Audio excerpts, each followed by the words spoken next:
your brain wash. My attack is purely mental and its nature's not fit. It's meant to wake you up out of your brain wash. Yeah, when Moors study our Quran and questions for Moorish children, prosecutors and magistrates hate us in the admin buildings, challenging jurisdiction, paperwork sent first, no fiat, quenching their money-hungry, bloody credit thirst. Trustees benefit when they escheat your estate.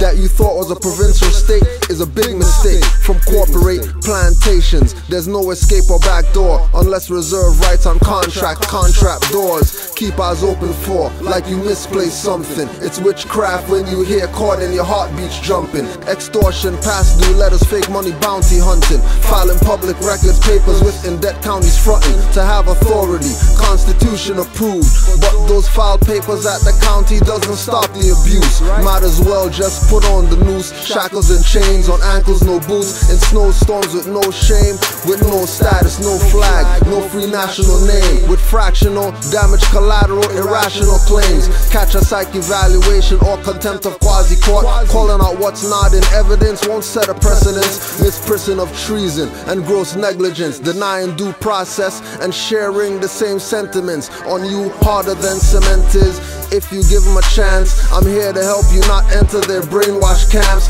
Keep your neck hidden, no kidding, watch out for vamps. Light revealer and keeper won't keep casting the lamps. Always giving without expecting thanks. In a b-boy stance, scimitar swinging at outstretched hands. My attack is purely mental and its nature's not fit. It's meant to wake you up out of your brainwash. My attack is purely mental and its nature's not fit. It's meant to wake you up out of your brainwash. Yo, they run on a fraud with elegance, lower self elements. Get the gentleness stomp of Hannibal Alp elephants.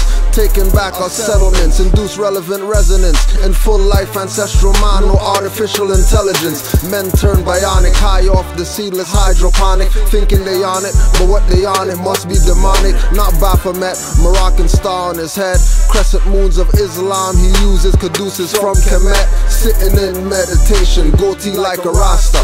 Raised Kundalini light bursts out the crown chakra. Volcanic viewed HD and panoramic. No ayahuasca root, seeing signs and symbols automatic. Dinner plate eyes, cause mine's so wide open. Maybe an omen, can't see truth cause your third eye's swollen. And it's not going down no matter what spell's spoken. Or your devotion or golden potent potion. Can't even use water frozen, Moorish shogun. Says the calcifying chambers now rest in the bottom of oceans. Left hoping, false prophet quoting and chasing. Minds under control like lasers for steel engraving. Mental blocks and thought barricades, the real enslaving. No cape, no type, no dynamic duo when I'm saving. With heads locked, pop brainwash, don't think I'm breaking or b-boying. Hood scholars, very annoying. With hillbilly sovereigns, knowledge hee-hawing. Being sold out by my owners, what has me worrying? My attack is purely mental and its nature's not fit. It's meant to wake you up out of your brainwash. My attack is purely mental and its nature's not fit. It's meant to wake you up out of your brainwash. My attack is purely mental and its nature's not fit. It's meant to wake you up out of your brainwash. My attack is purely mental and its nature's not fit. It's meant to wake you up out of your brainwash. My attack is purely mental and its nature's not fit. It's meant to wake you up. My attack is purely mental. Wake you up out of your brainwash. It's purely mental. Wake you up. My attack is purely mental and its nature's not fit. It's meant to wake you up out of your brainwash.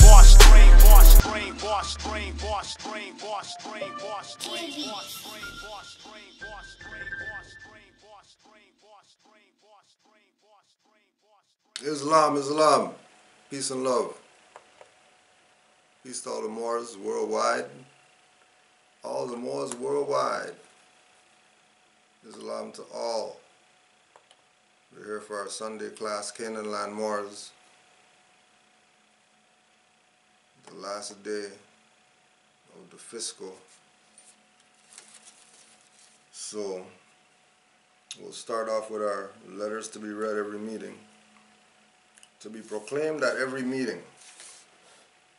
Islam. I am glad to know that I have a few faithful Moors among you all, and I desire for them to know the truth and the divine truth. There is a host of jealousy about me and the movement now by the same people on our side of the nation, or of our side of the nation, that claim it was only a joke and unreal.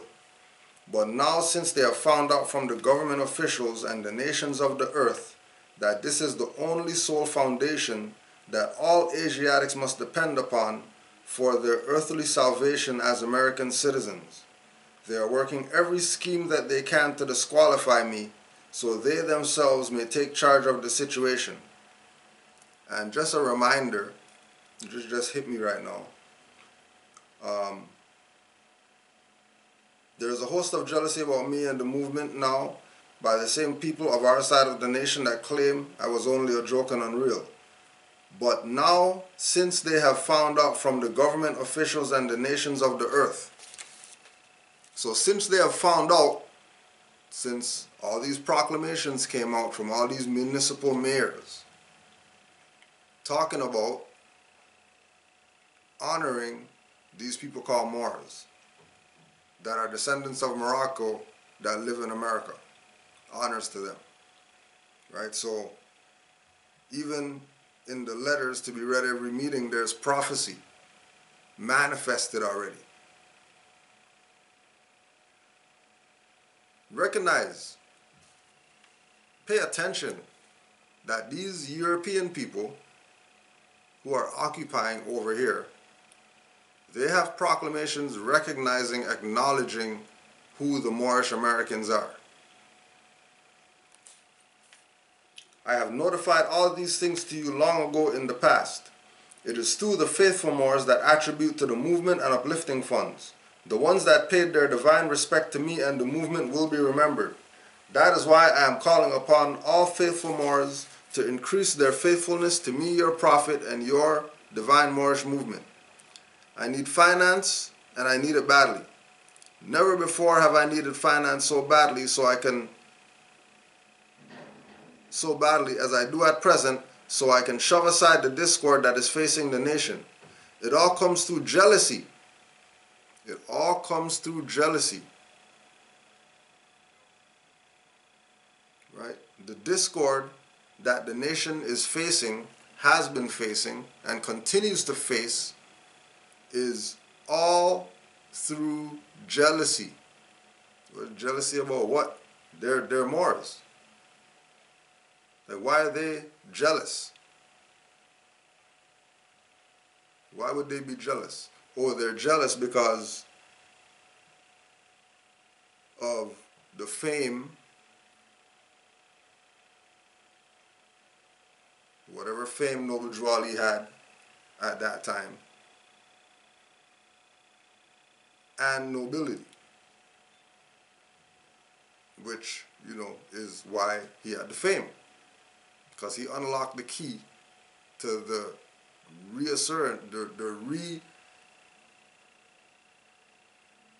manifestation of the Els and Beys in this side of the world, openly. The nations of the world will not recognize the movement without I, the prophet, being head. Without I, the prophet, being head. So the prophet has to be head for anything to happen with the Moorish movement. How's the prophet going to be head? By teaching what he taught. Because he's not here, so clearly he's not talking about himself. He just put the prophet up front. He's not talking about some picture. Please don't tell me you think that Noble Drew Ali said put the prophet up front and you think it's because of a picture. A guy hung up on a wall. That's them putting the prophet up front. No, it's about the lessons. It's about the implementation of the lessons. Because the implementation of the lessons is really what the prophet is.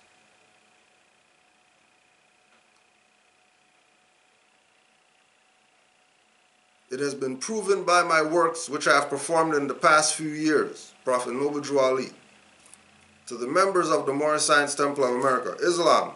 This is the instruction from your prophet, Noble Drew Ali. Be faithful unto your forefathers' divine and national creed, that you will be blessed for your good deeds that you sow in the flesh. So it's an expectation that you do good deeds. He's not asking you. Not saying, could you do some good deeds? No, it's an expectation that when you say you're part of the divine and national creed of your foremothers and forefathers, if you're taking that position, then it's an expectation of you to make sure that you're doing good deeds. You're obligated to good deeds. Right? Allah is the one that judges the world, and His judgment is now on. Then, His judgment was now on. Do you think it stopped? How come it hasn't stopped? How come it only got worse? Because of these people straying away from the creed of their foremothers and forefathers. Their divine and national creed. Their divine and national creed. Not just their divine creed, but the national creed.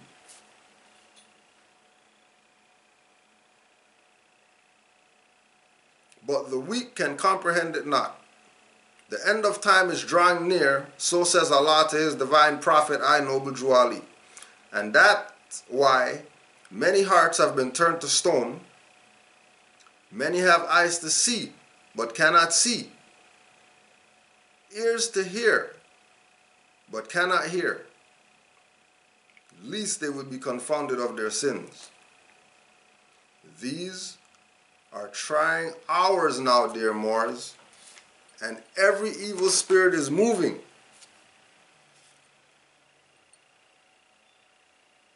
And they are trying every weak mind to overthrow and drag out the true foundation that has been laid. And so not only are they here to try the weak minds and drag out every foundation, not just that, they're also here to cause confusion in the minds of the ones that do recognize that this is about nationality and birthrights. So even though you're coming to this information and you get out of getting caught up in what the true foundation is, you got over that. Know that there's still barbed wire you have to go through. Still. There's still the thorny bush you have to go through. You still have to go through the picker bush. You still have to go through the poison ivy. Because it's been set up like this.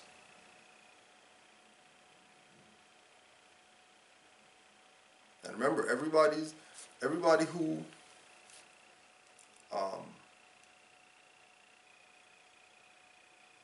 claims Noble Drew Ali as somebody that, they're gonna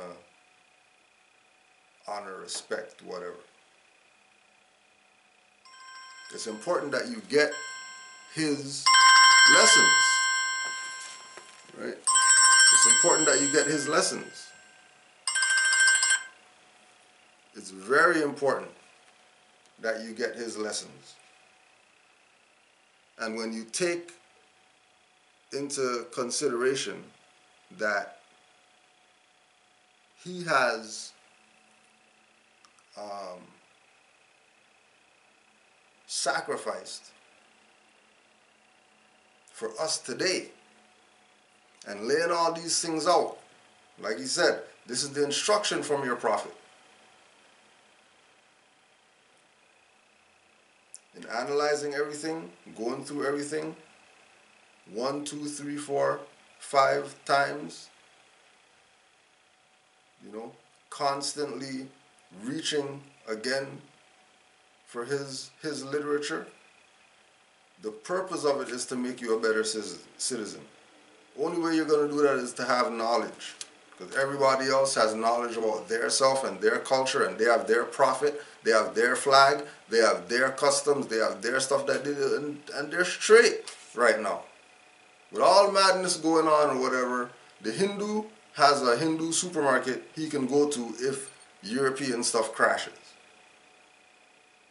Right? As Moors, we know that they're Asiatic, so that might be the new spot that we go to.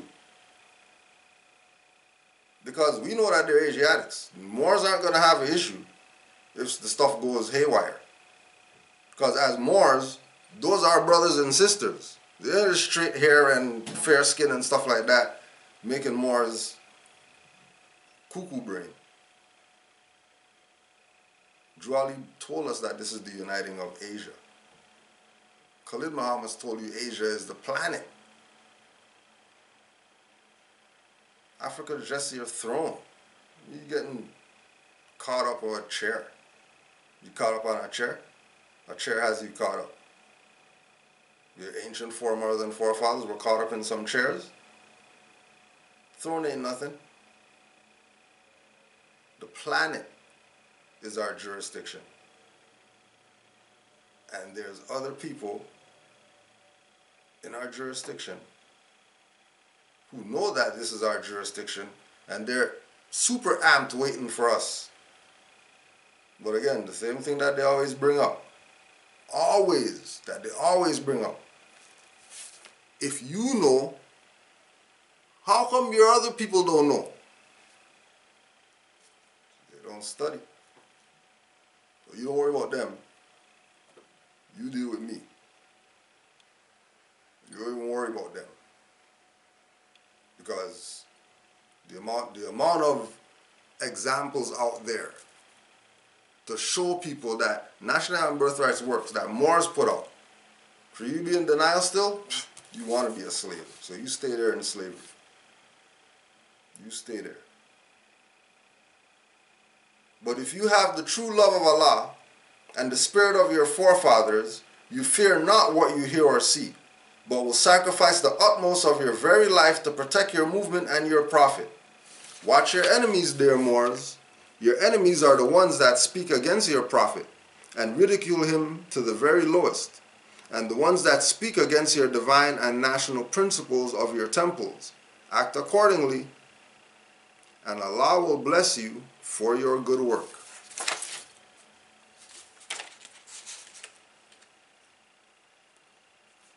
Imperative to read the stuff before every meeting.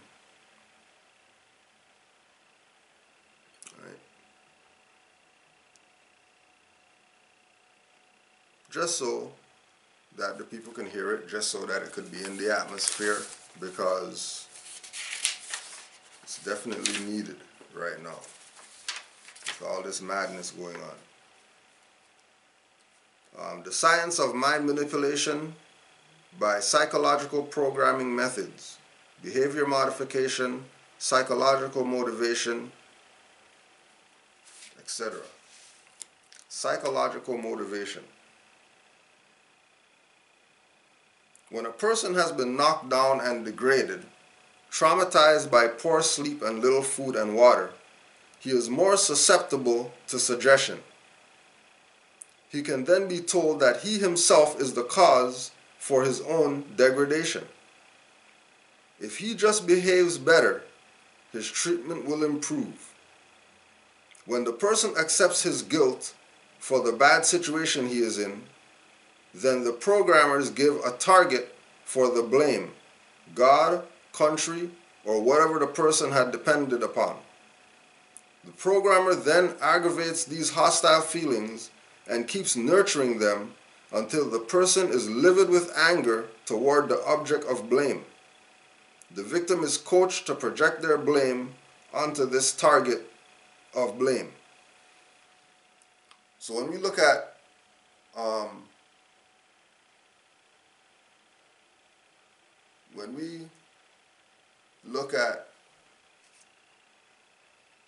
what has been done to our people, we can say that they're psychologically motivated to not recognize the truth about their nationality and birthrights. It's not them. They've been trained.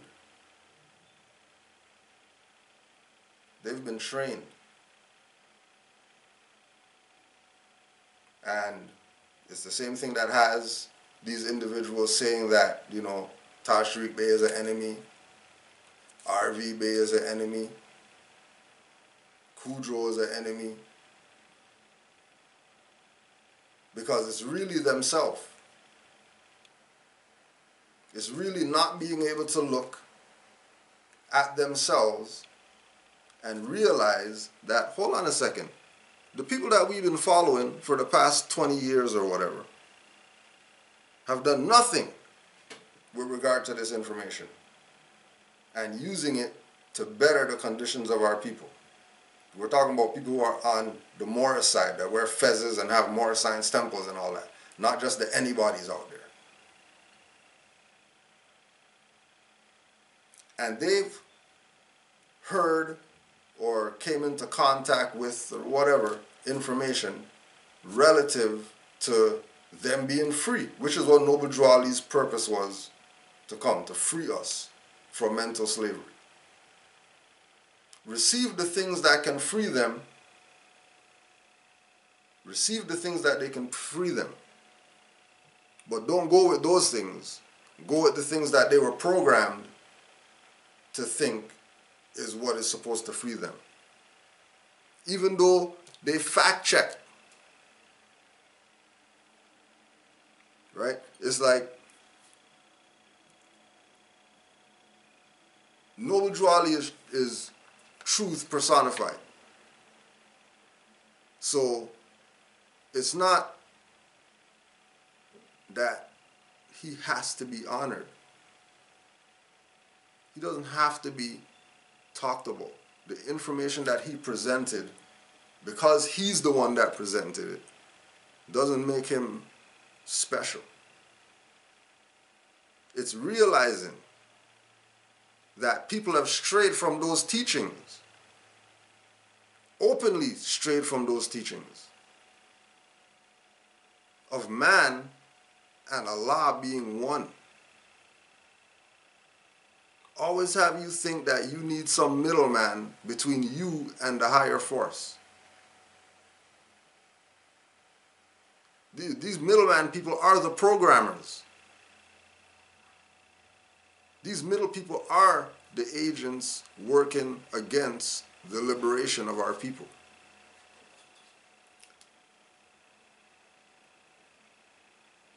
If he just behaves better, his treatment will improve. Right? Behave better is go along with the program. Behave better is talk BS about individuals who are actually doing work to liberate our people. Behave better is not promoting the right websites and YouTube pages, promoting the BS. Because they've been programmed to act in these ways. They've been manipulated psychologically because they themselves haven't taken what it was that was given to save a nation. They thought somebody has to give this to them. They thought somebody has to give it, and if I don't get it from somebody, then I could never know what Noble Drew Ali brought to save a nation. And that's absurdity. The fact of the matter is his things were made public record. Right? His things weren't made for inside Morris Science Temple of America only. It wasn't made for MSTA only. His thing was made for the nations, because every nation suffered slavery. Not just black people. Every nation suffered slavery. So we can't use that as an excuse. Not mental slavery, not physical slavery, not spiritual slavery, not emotional slavery. We can't use any of that because everybody got it. Well, ours was the worst because no, it doesn't matter. You're talking from psychological manipulation, talking crazy. Because you're going to create an enemy when the enemy is self. How come you're enslaved? Because you didn't see that guy on the horse, pull that guy off the horse, kick his ass, and then go through the house and kill everybody. That's why you were enslaved. You know why you were enslaved? Because you didn't do what Django did when he went on the plantation. He at least took out 2 for these Asiatics to show them, hey, just take the whip him, take his gun, shoot him in the head. Slavery is over tomorrow. Or you don't want to do that? Or you want to just sit in the cage, nobody around, and you're just sitting in the cage looking at each other like Negroes? That's what it is. Or you need master to come and say, oh no, it's time for you to get out of the cage because you're free. All that is psychological manipulation. That's not really how people are thinking. You think our people really think that they're black? They tell you themselves, now we're not black, you know what I mean? But that's why are you making up stuff on the spot like that to try to justify the fraudulent position?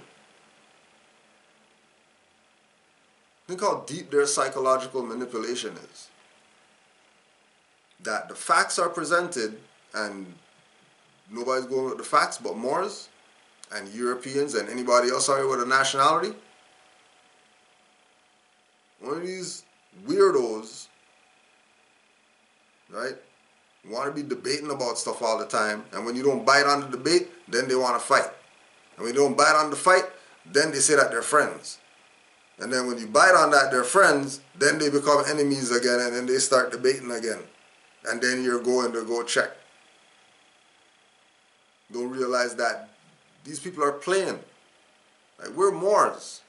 So as Els Bays, we know that we're not going to get caught up when we push play on any video out there. Somebody's not going to come talk about, oh yeah, the flat, whatever, and then we're, oh my gosh, forget what Nova Joali said, we're going to run. No, that ain't happening. That's not happening with Moors who study, who know about nationality and birthrights. They're not getting swallowed up in those whirlpools of incompetence. The Moors are on the high road, looking at everything going on. We're not involved in anything. No matter what we push, no matter who we support, don't get it caught up. We're with the nation first, before anything. Nation, family first. Just like the Hindus, family first. Chinese, Manchurian, corporate Indians, Hindustanis, doesn't matter. They have one direction with their thought as a people. We have all these different directions because we don't want to get with the program. The only flag that's been flying around here that means anything is the Moroccan flag.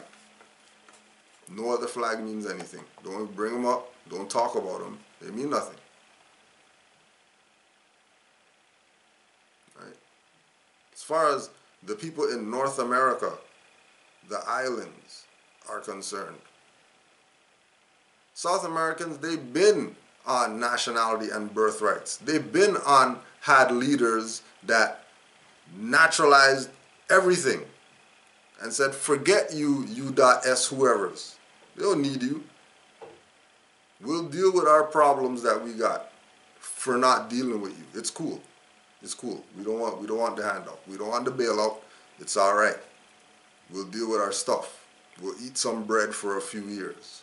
Don't worry. We got mad bread around here. You don't need your McDonald's. You don't need your Burger King and your Coca-Cola and your candies and chocolate bars. You know what I mean? Matter of fact, we know a dude over there. We make our own chocolate bars. They start doing for self what they're supposed to do because hey, they are a nation. Jwali came, brought that same stuff. Jwali came, brought that same stuff. Same concept. Go back to your national origin. Don't go with the psychologically manipulated mindset. Study, study, study, and have your own mind. Have your own stuff going on up here to make out here functional. Because as soon as you have other people's stuff in there, then automatically the energy is going to them because it's there, it's theirs. You know it's your body. The mind, somebody else's. Study, study, study to know the truth about your nationality and birthrights. So the motivation, right, like Moors who are more motivated by finance, the psychological manipulation, because you know that it's fiat. So that can't even be the, it has to be something deeper than that. Has to be something deeper than that. The point again, the programmers give a target for the blame. And it's always some external thing. When the blame should fall initially on self. And then you analyze, okay, well, am I really to blame for whatever? And then you realize that you're not to blame. Then you realize that, hold on a second. I have a nationality. I know about my birthrights. If I know about my nationality and my birthrights, then it's only right that I act accordingly. Moving forward, forget what I thought I knew and thought that I was going to do or whatever. Now that I know, it's about doing something different. Even with certain people that have Moorish elders around them. Elders are Moorish, and you honor the elders, then you would follow the path of the elders. You know, nobody puts the clown that died that nobody, he doesn't get on a t-shirt and stuff. Should be on a t-shirt, but hey, nobody doesn't care because it is what it is. No need to honor that person. So if they're alive still, and they're exercising according to what Noble Jwali laid down, and they're your elders, and you're not going with what the elders are doing, you do your own stuff, but you acknowledge that, you know, the Moors civilized and they did this and that, but now we don't got nothing to do with them. You have mental problems. You have psychological issues that only you can deal with. Because it's a farce and it's a folly to willingly accept the psychological manipulation. It's so much worse accepting being motivated through psychology to do things that are not in your best interest or your nation's best interest. Just because you never went and checked the facts.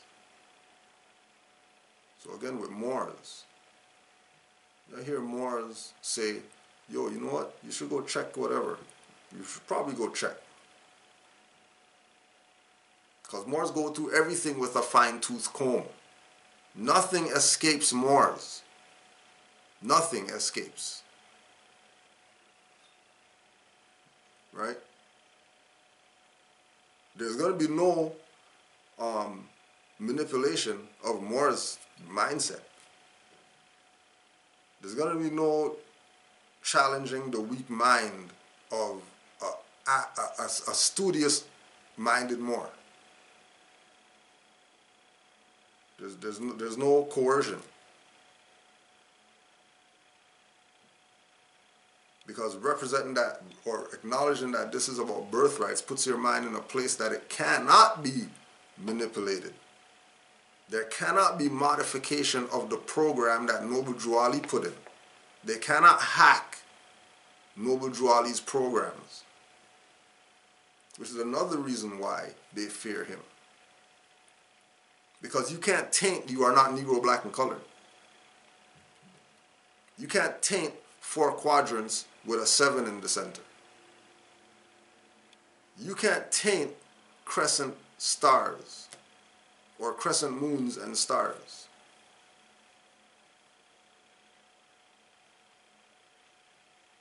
Because, you know, just like we're saying, this is bigger than the throne.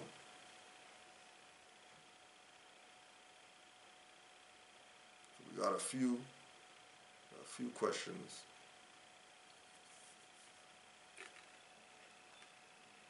For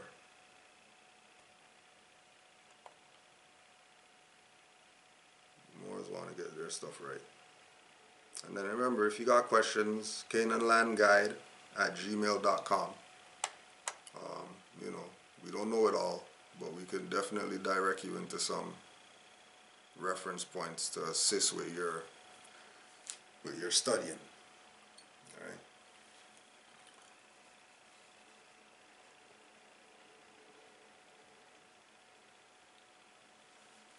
You're always going to get references, because Moors themselves, you know, stay reading something, stay studying, you know what I mean?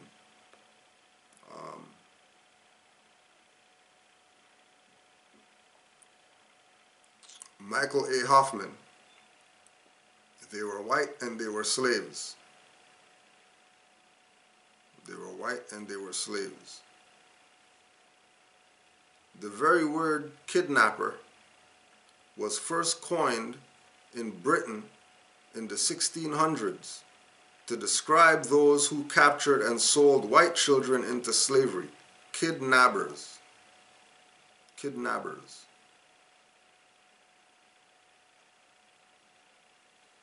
Another whitewash is the heralded classic work on the subject Albert Emerson Smith's Colonists in Bondage. Colonists in Bondage. Albert Emerson Smith, which is one long cover-up of the extent of the kidnapping, the denial of the existence of white slavery, and numerous other apologies for the establishment, including a cover-up of the deportation and enslavement of the Irish people. But the record proves otherwise. For more on Albert Smith's errors, Warren B. Smith, White Servitude in Colonial South Carolina. White Servitude in Colonial South Carolina. And again, these references are from Michael A. Hoffman, the second, I think, Michael A. Hoffman. They were white and they were slaves. So take time to read. Take time to, you know, try to hunt these books out, collect books, you know, because knowledge is really that's what life is about. Life is about knowledge. It's all about what you know. You know what I mean? Like, try not knowing. You'll be treated like a child forever.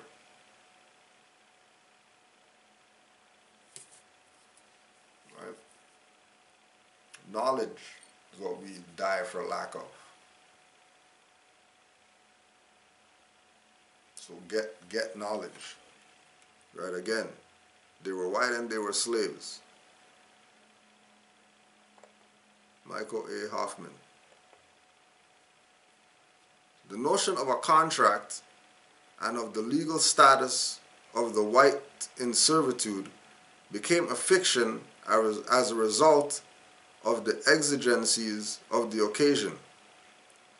In 1623, George Sandys, the treasurer of Virginia, was forced to sell the only remaining 11 white slaves of his company for lack of provisions to support them. 7 of these white people were sold for 150 pounds of tobacco.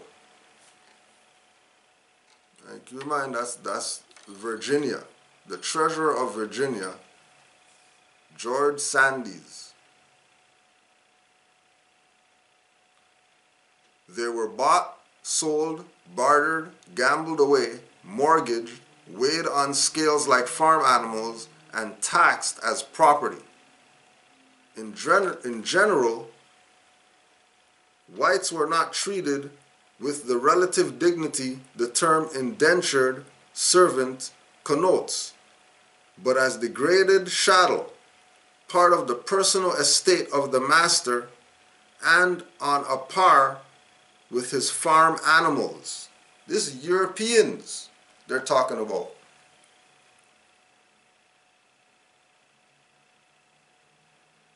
That's how they're talking about Europeans, which is again why they push this whole concept of black slavery, because black is pale.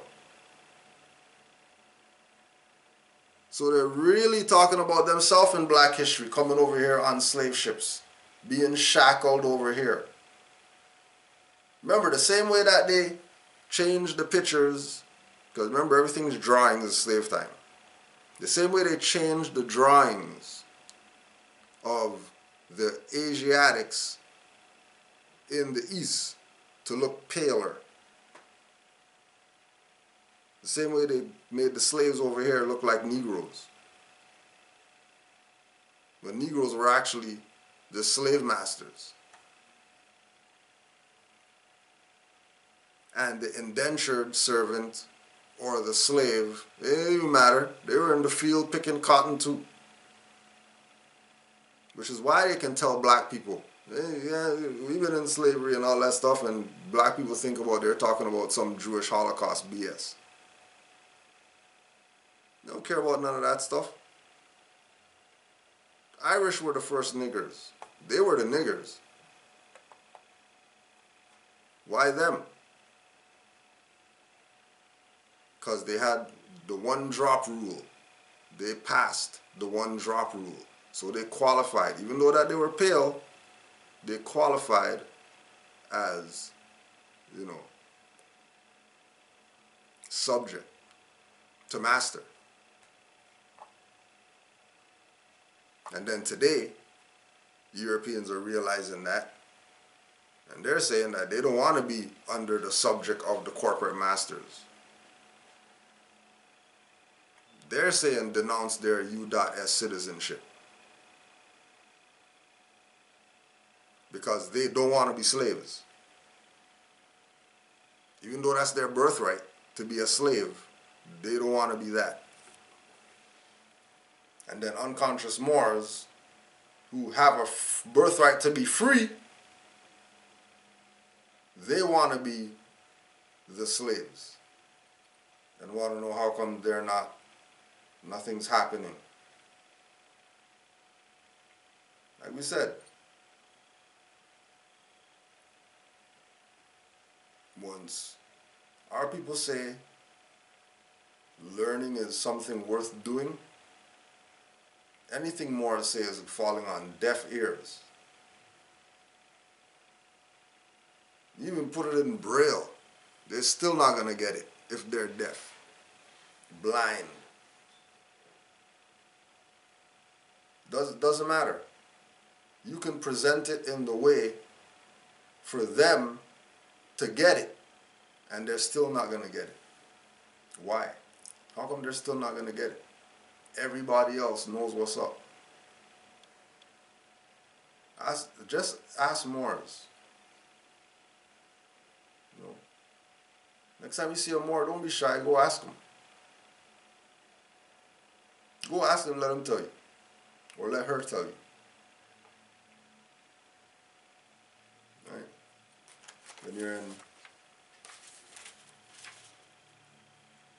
when you're in the position of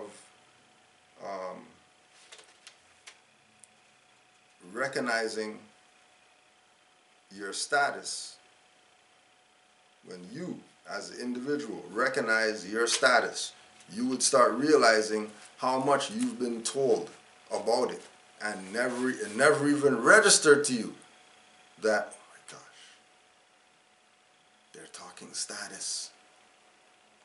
Right? Dirty little secrets.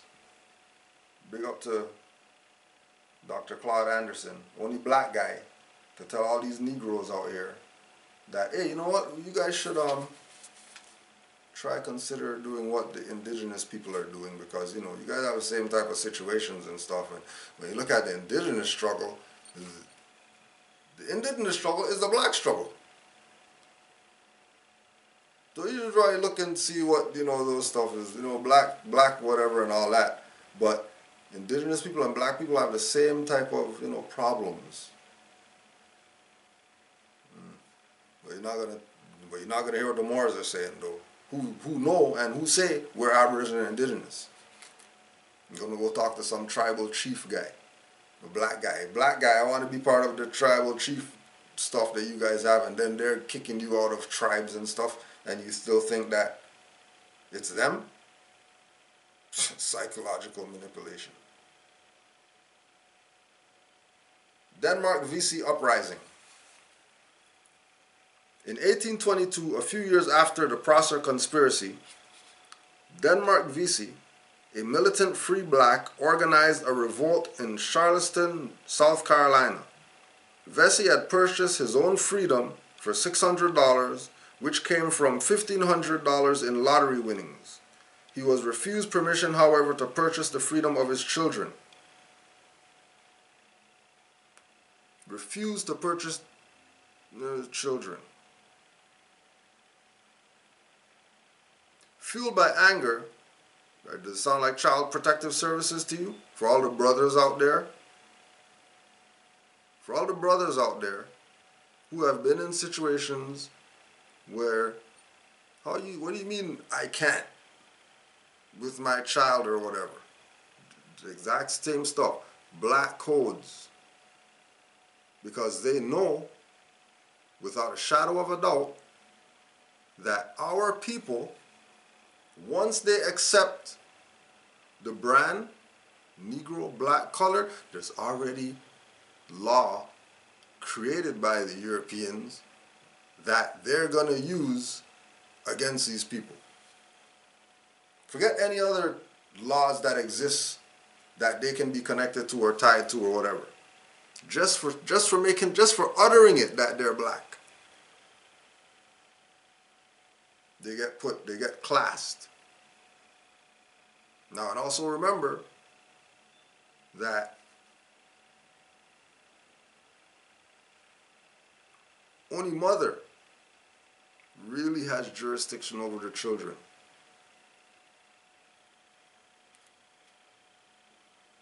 It's really mother that should be making the claim, and father backing up the claim that mother made. If you want to see some stuff go down, just ask the Moors who are in a family that everybody in the house is on Moor science, and ask them about situations that they've had, whether it's with the school or the hospital or children's services, whatever. When the Moor really plays Mufti and backs up the position of the matriarch is when things are going to run as smooth as they're supposed to. Just ask the Moors who have it running smooth. And again, everybody knows about, you know, putting your stuff online and then get hexed by people out here who really just, you know, their energy kills your stuff just because Now they're not studying, they're thinking about how can I do what they did. Well, what they did was study. Well, no, I don't want to study. I want to do what they did. And then the individuals who did, they, they take back, you know what I mean? Why not play the background? Because clearly these people want to be spoon-fed what this is about.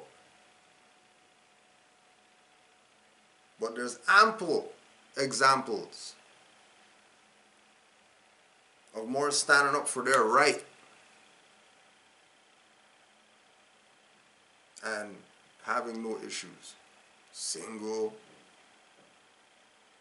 in a relationship where the other party doesn't know about their birthrights, still running smooth.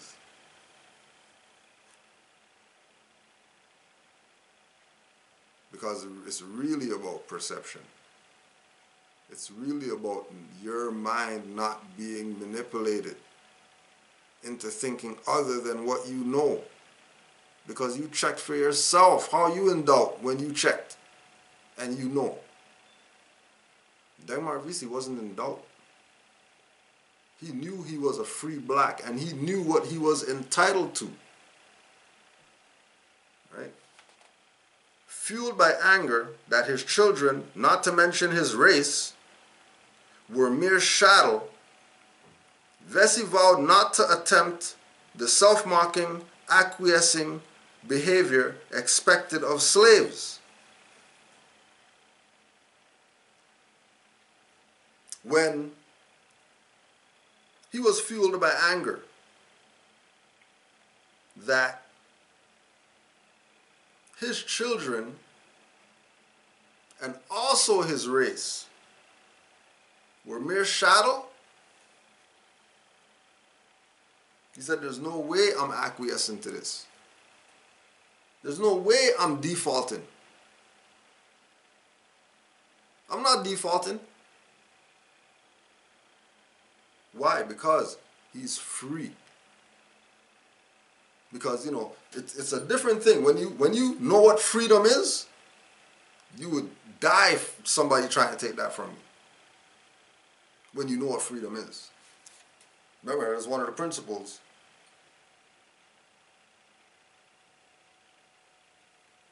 When you get a little of freedom, you will die for it. Forget the freedom meal. You just stick your tongue in the icing or the freedom cake. Just get a taste of freedom. And right again, going right back again to Noble Drew Ali, what was his purpose? Came to free us from mental slavery. Right, because when your mind's free, then anything is possible. Right? Because you know what it is. Like, we're not talking about today's time. Back then, he raised 600. And the 600 came from lottery winnings. How's slave playing lottery? Which slave they're letting to go off the plantation to go play some lottery? Find me a slave. Find me a colored, a black, that slave master is gonna let him go play lottery and keep the winnings. It's not happening. You've been playing with us the whole time with regard to our history. Like Mark Vesey is not no black guy. There's no way a slave's gonna get to keep the winnings. And if he's free because he bought himself out of slavery, then clearly he wasn't really a slave. There's a piece missing to the story. If he was able to buy himself out of slavery, and then all he did was pick cotton and he never got paid to do anything, where was he getting these lottery winnings and all this stuff from?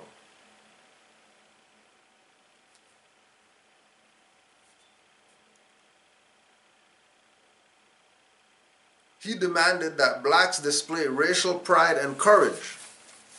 When he saw Charleston slaves bow, tip their hats, and step into the street gutters to make ways for whites, he screams, "You deserve to be slaves."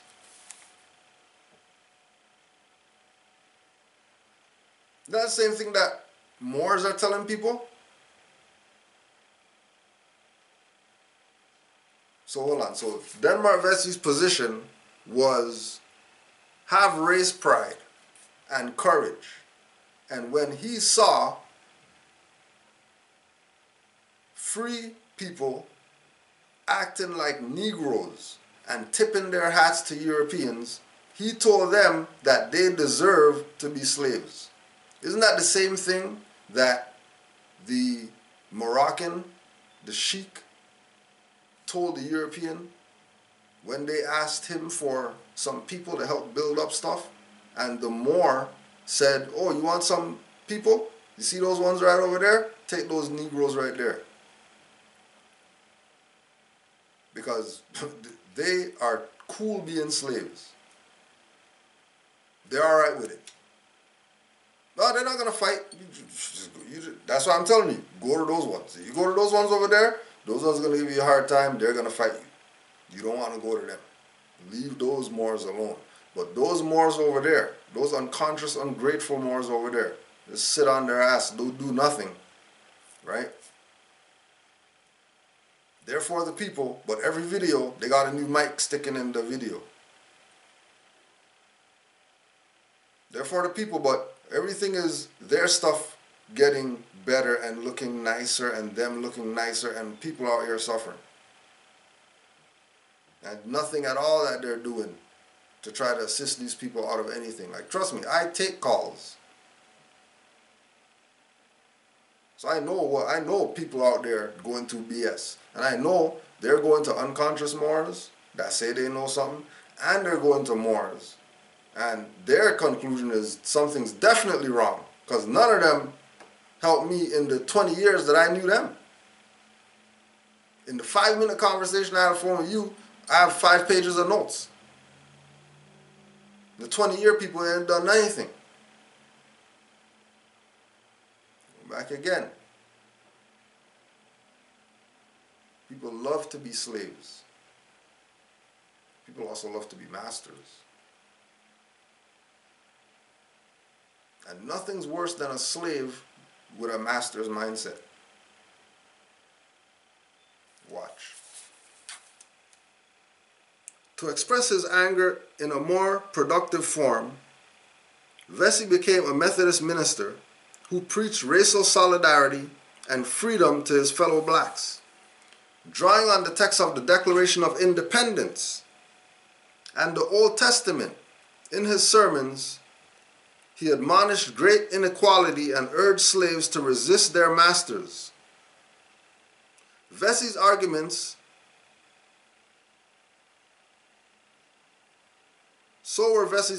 that some of his followers feared Vesey more than their masters.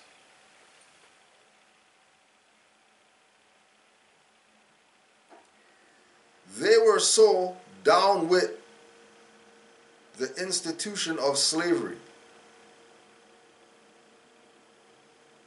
that they feared Vesey more than their masters. You tell me these people aren't warped in their head? That they have an individual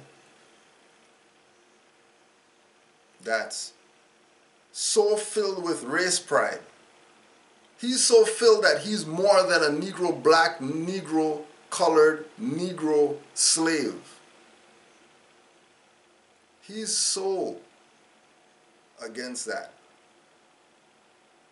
that he had the slaves down with being slaves terrified of him, not master. And they still stayed there. They didn't figure, let's take some of his energy and get out of slavery. They said, oh my gosh, I can't believe he said that, and oh my gosh, why did he say that? How is he saying that? No way he said that. I don't want him to come to dinner and all that stuff, when he's for the people, which is what all these leaders today lack. They're not for the people. They don't look out for the people. They look out for themselves. And if they got some time, they look out for the people. All these so-called leaders,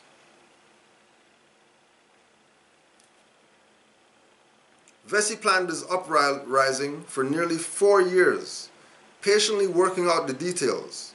He was well aware that several past revolts had gone awry when blacks squealed to their masters.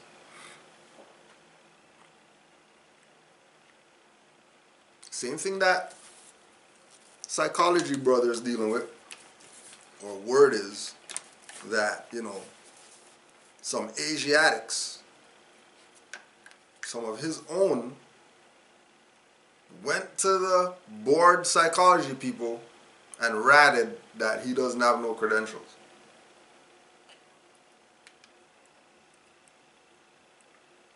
This is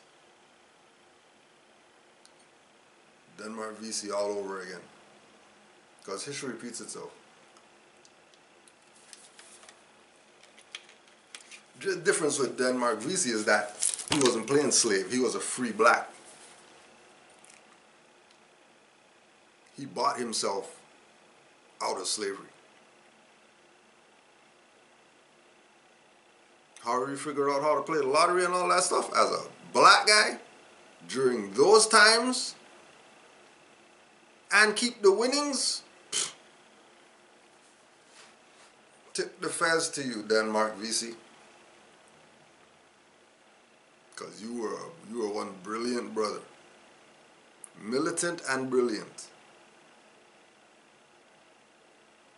Because, you know, when they went and told, right, to decrease that possibility, he let it be known that he would personally deal with any slave who betrayed him. But even with all of Vesey's threats, house slaves informed their masters of Vesey's planned revolt not once but twice. Vesey never had the chance to carry out his threat of breaking the neck of any slave who informed on him. Based upon the word of slave informants, European white authorities arrested and executed Vesey and 37 of his followers. Another 30 lesser participants were deported to the Caribbean islands for reconditioning. Deported for reconditioning.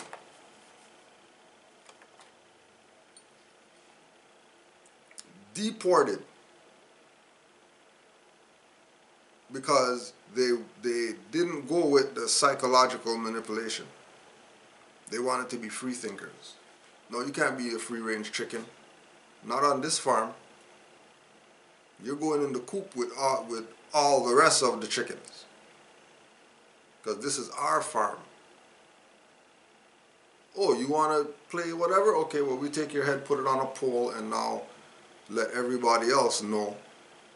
Don't be no intelligent, black, militant slave around here. Remember, they stopped his revolt not once, but twice. They tattletaled on him. For Vesey, death was probably preferable to living with the knowledge that 2 of his own people personally profited from selling him down the river. For their treachery, the informers receive meritorious manumission and monetary rewards. Because they're always going to make sure that their little Negro is taken care of. They're going to make sure that their little Negro is taken care of. Right? Arabs, the chief slave traders. For the purpose of spreading the Islamic religion and taking the mineral wealth of black African nations, the Arabs began enslavement of sub-Saharan blacks in the mid-700s AD. After nearly 13 centuries selling on an average of 1 million blacks every 100 years, one can estimate that Arab slave traders enslaved and financially profited from the sale of more than 13 million African blacks. In July 1994, several Arab diplomats and other spokespersons disavowed a Washington Post article that Arabs were still trading in black slaves in Mauritania, Ethiopia, and Sudan. The national press was challenged to prove that slavery still existed in those countries. According to the Washington Post, 2 reporters found clear evidence of slave raids on blacks in south of Sudan. They actually bought 2 black slaves from Islamic fundamentalists for the price of $500 each. Having completed their mission, the reporters immediately returned the slaves to their aggrieved families. Few people are interested in or understand the continued enslavement of blacks because the issue is confused and smothered under religious conflicts between Christians, Jews, and Islamic religions. They fail to understand that black slavery is not a horizontal moral issue. It is a racial and economic issue. Neither the national political leadership, religious leadership, or traditional civil rights organizations have acknowledged current-day black slavery as an issue. The commander-in-chief of the Garang Liberation Movement, a human rights group in Sudan, told a reporter of the Washington Post that the Islamic government army and its paramilitary auxiliary militias used slavery to destroy the African, non-Muslim dimension of Sudanese identity. Obviously, as long as blacks remain divided along these lines of religion, political party, and class, they will forever be vulnerable to those who seek to enslave and exploit them. So it's a theme that black people are slaves. It's a theme that anybody who categorizes themselves is a willing participant. Because again, as long as blacks remain divided, which, you know, if you have black and you divide it, then there's still black there. So to be black and divided is completely, how can you divide space? How can you split space in two? When you split space, there's space behind space. If we are black, carbon, melanin, or we're supposed to be the most united people in that case, but that's not the case. Because really, people are divided because they don't have a nationality. And that's all it takes. Declaring who we are. That's all it takes. Just declaring who we are. The BS will end. Until the people start realizing who they are, then, hey, you know what I mean? This is what we got to deal with. And deal with it. Because nobody's, there ain't no saving. Nobody's coming to save and all that stuff. Right? Okay? No one is coming to save anybody. You're going to save yourself based on what Noble Drew Ali brought you. Because he brought you everything it takes to save a nation. Being that he brought everything that it takes to save a nation and told you take it and save yourself, then, you know, Islam to the Moorish Nuwabu sent an email with regard to the Moorish newspaper. Purchase subscription. Now, we don't have subscription for the newspaper because we only sell the newspapers in bulk. So if it was a more frequent press, then we'll probably do subscription. But it doesn't print that much. It prints, you know what I mean, maybe every 3 months, every 4 months we might print. When we do print, it's sold in bulk, so you can get 50 papers, 34 notes, and 100 papers for 70 notes. And then there's bundles of 200, but you know, because of the issue of the shipping costs that we really don't want to incur, because some of the stuff we send by paying for it, and some of the stuff we send free, depending on how many we're sending. So if you're interested in getting the newspaper, just let us know the amount that you want. You can make your PayPal to Canaanland, or sorry, Cultural Educators, Cultural EDUCATORS, Cultural Educators at gmail.com, and in the notes, just let us know how many papers that you want, and you know what I mean, we'll put it in the mail. Right?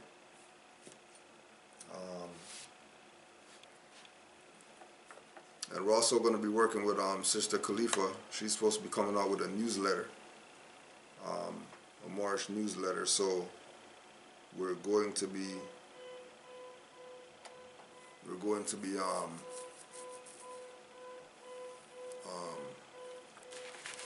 trying to assist her with getting that out as well.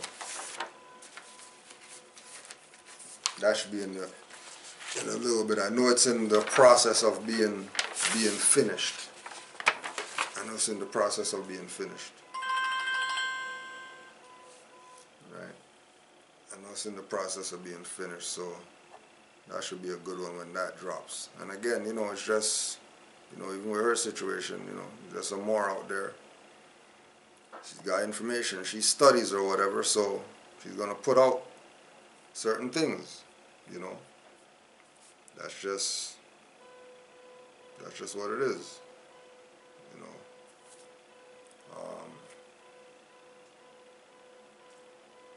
So the next one, Shalimar Bay.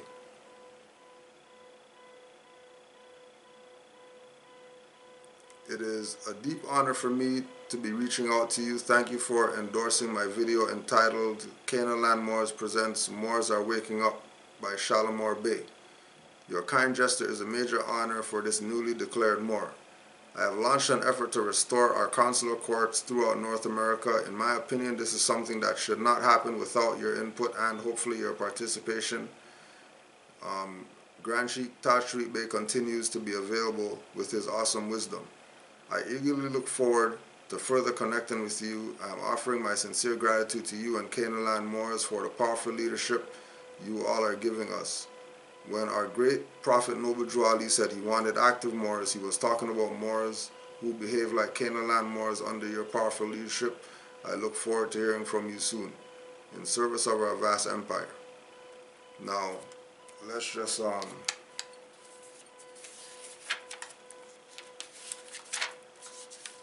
because the consular court idea.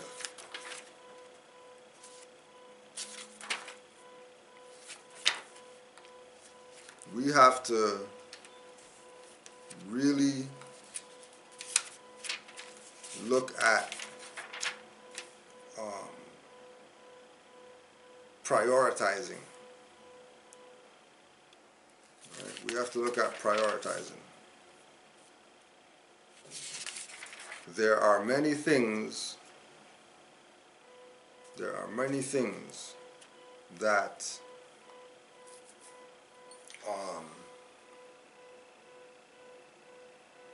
are spoken about, but they're spoken about in terms of a point of reference for us to have a better understanding of other things, not necessarily the subject matter, right? So when we say about consular, when we say about consular courts, we also have to look at consul, right?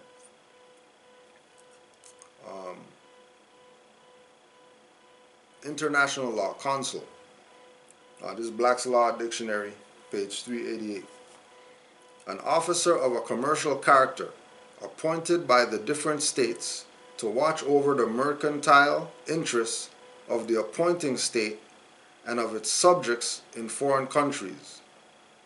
There are usually a number of consuls in every maritime country, and they are usually subject to a chief consul who is called a consul general. Consular courts. Courts held by the consuls of one country within the territory of another, under authority given by treaty for the settlement of civil cases. In some instances, they have also a criminal jurisdiction, but in this respect are subject to review by the courts of the home government. So,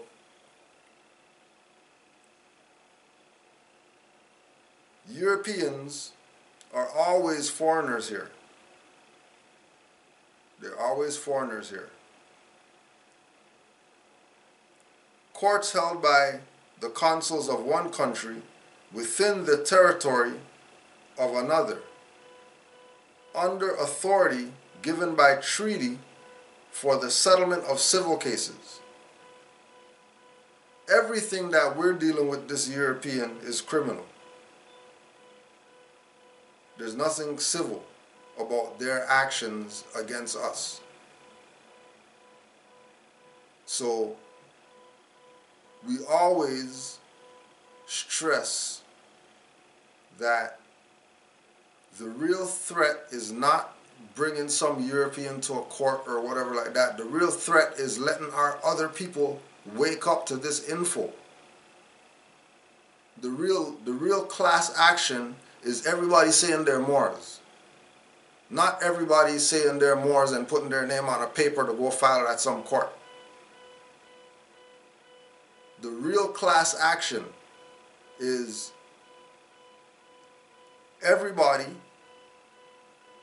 declaring who they are for the record. As courts held by consuls of one country within the territory of another. We're home.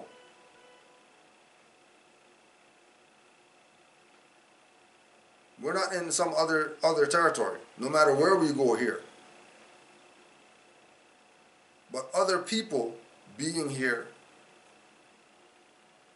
have created this front that they actually have a particular level of authority that something happens and the Moors need a court to bring the Europeans to. That's not happening with Negroes out here. Because all these Europeans have to do is get these Negroes who aren't Moors, extort them, and fund whatever it is that we're coming at them with. Negroes would fund them. Not them. Negroes would fund them. And that's how they've always done it. And we always looking at the European as the problem. The European ain't the issue. What they established has fallen. what they establish is only in existence because because unconscious Moors want to be Negroes is why they're still around. The only reason that they're still around is because our people do not want to be in the mindset of their ancient foremothers and forefathers where they have to take responsibility and do. You can't let others do for you anymore. You have to start doing. Somebody else can't do anymore. So we can talk about consular courts. The establishment of something as such. It's like you know, we don't have to establish an army. We just need to wake up all the Bloods and the Crips and whoever who already got guns and all that. They're the army. The people who claim to be Moorish Science Temple of America, that's supposed to be the court where these people get summoned to. And remember,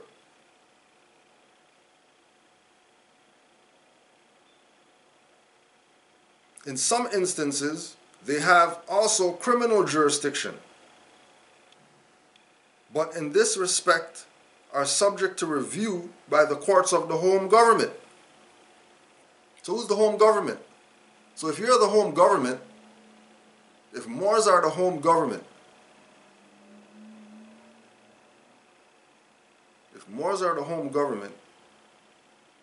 and we're talking about criminal jurisdiction, Moors have to be the ones to review whether the consular court can have this criminal case happen there.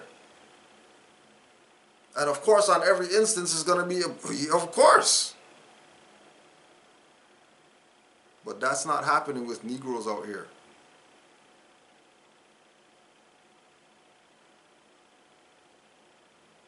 There has to be prioritization with Moors' energy.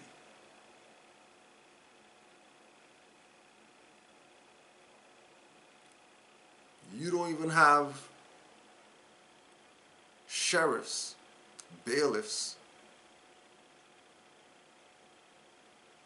to deal with the warrants that we're going to have to deal with for these Europeans not coming to court. Because trust me, they're not going to be coming to no court, consular court, if there's Negroes out here. If Negroes aren't taking the consular court serious, why would some Europeans? No different with the birthrights exercising. Moors exercise their birthright, something happens, goes down. Man, these Europeans are, they know Europeans. It's because there's Europeans who are right next to you who works for the court. And then there's Asiatics who works for the court. And that Asiatic ain't talking about their Moors and they're not interested.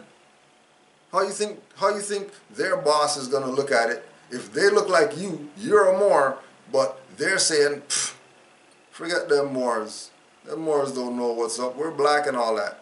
What do you think they're going with? Who do you think back they're gonna rub? The sellouts one. Negroes would make the consular court not happen. Just like Negroes are stopping the Moorish credit union from not happening. Negroes with fezzes on. Prioritize. Get this information to the youth, to the young and on board. Let them set up the consular court. How about that? How about let the children do it? And they can start at their age having consular court. The European on the playground, play games with them. They got court to bring the European boy to. Playing games with people's birthrights on the playground. How about that?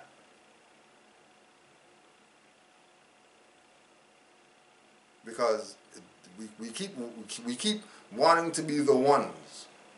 We never realize that we could never be the ones.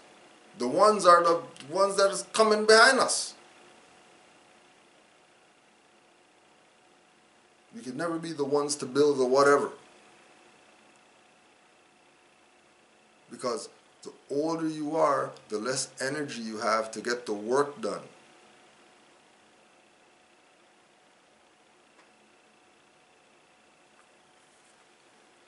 Give the young the opportunity to build it.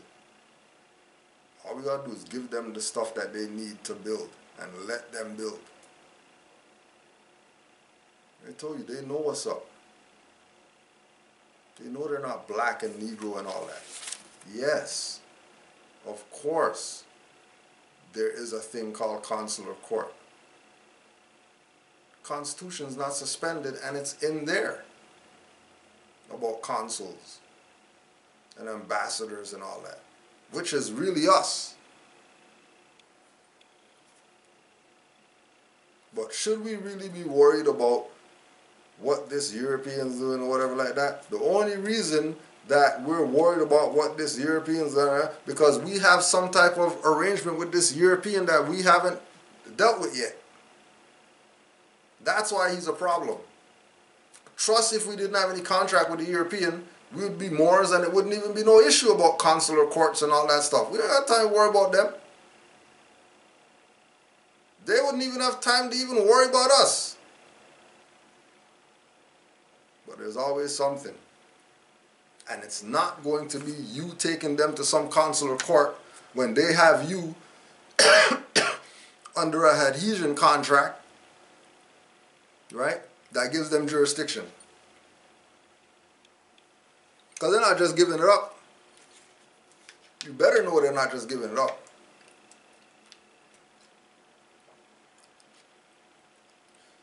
Because it's all about priority. Are you dealing with things in priority? When you deal with things in priority, when you don't have to rush or, you know what I mean, things work out a little better. You know what I mean? And in times when you should be, you know, moving with haste, don't be foot dragging.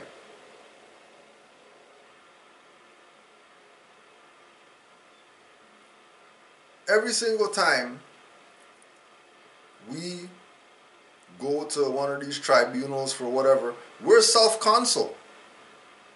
If you're more, if you put in your paperwork and you go in there, you're standing on your square or whatever, that's because you're self-consul. That's because you're a consul unto yourself. Because you're an ambassador. Because you're a national.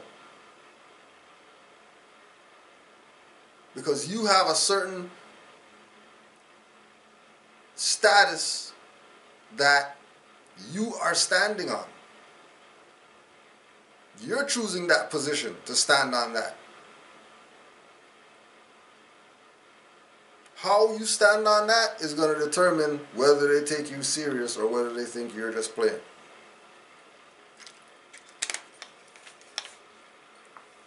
What's your basis for standing on that is going to determine how they deal with you, how they engage you. There's Moors right now who got dealt with as consuls without consular courts. The Moors who were just on, pardon the interjection, they got dealt with like consuls. Don't be fooled because they had a lawyer in there and they said that, oh, well, we're going to let you fill this form and put you under some act and all that stuff that they have jurisdiction. No, that was their out. That was the colonial courts out. Recognizing that, you know, we need to deal with this as soon as possible in the most untrampling over the rights way possible. Best way to do that, give the children back, recognize that they're Aboriginal and Indigenous, make them feel, you know, comfortable. Give them this paper, tell them sign, get them the hell out of here. That was their out. Because those parents were the consulate The parents were the consulate.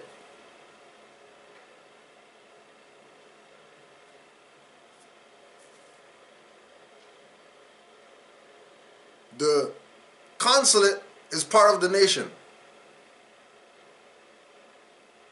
El Bay, whatever, on the record. The children's temple, the place that made the children Moors from birth, is their parents. The parent is the child's consulate, not some building.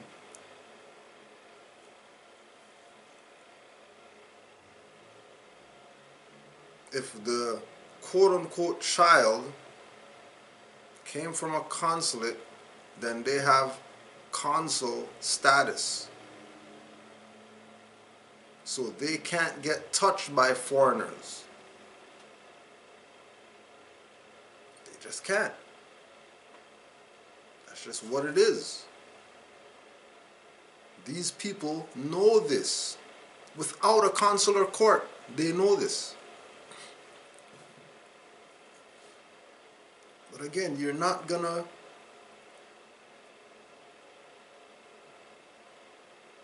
have a consular court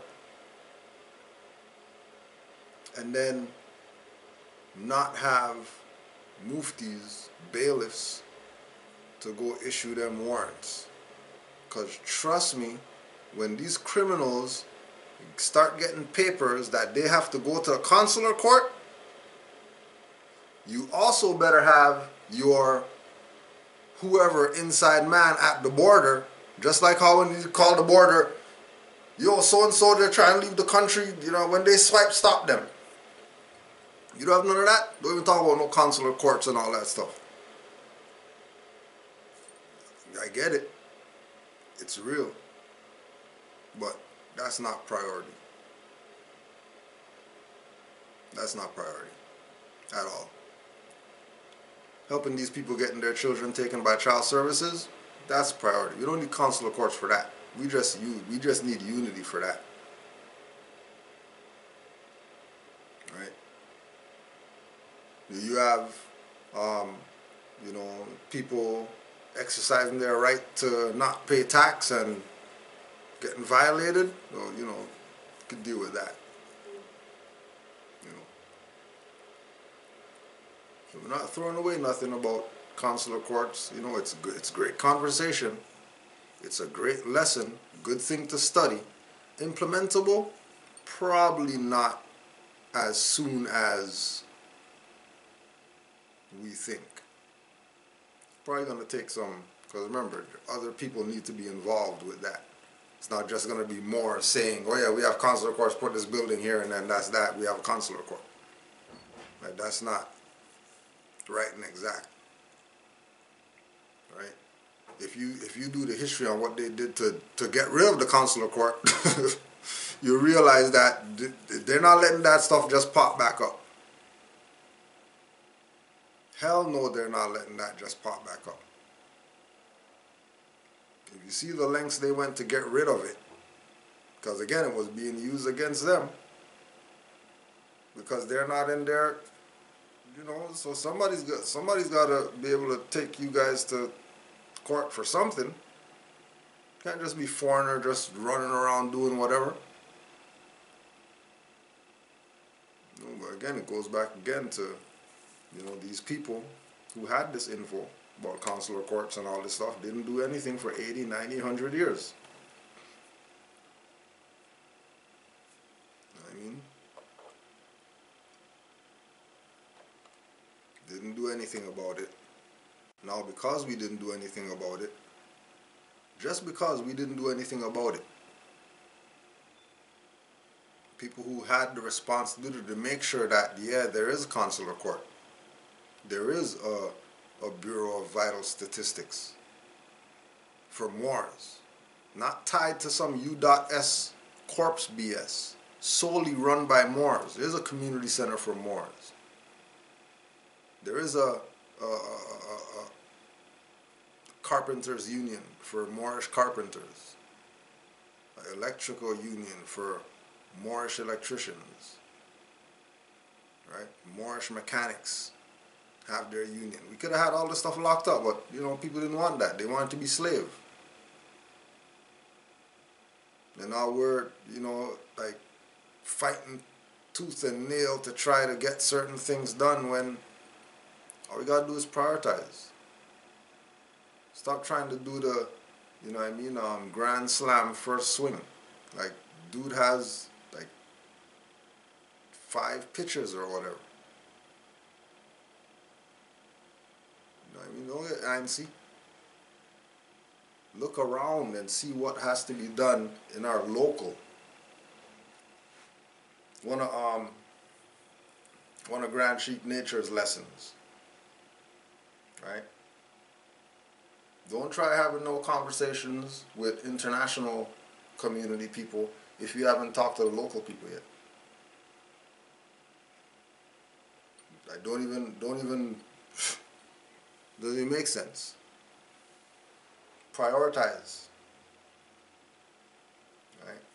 So, you know, not against consular courts and all that, but I look at that as a reference point of study, opposed to something for us to implement right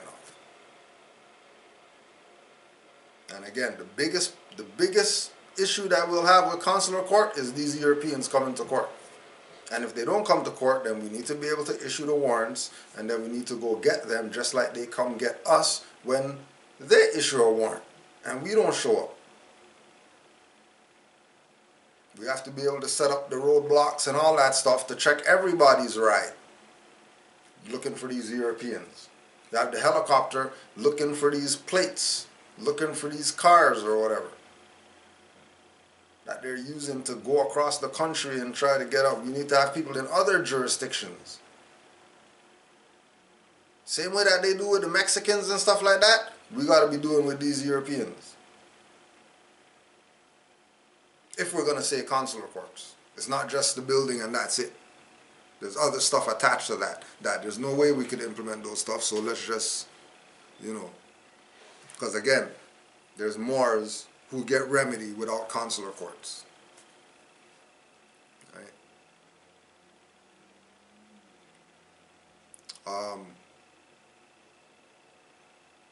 King T, this is my question.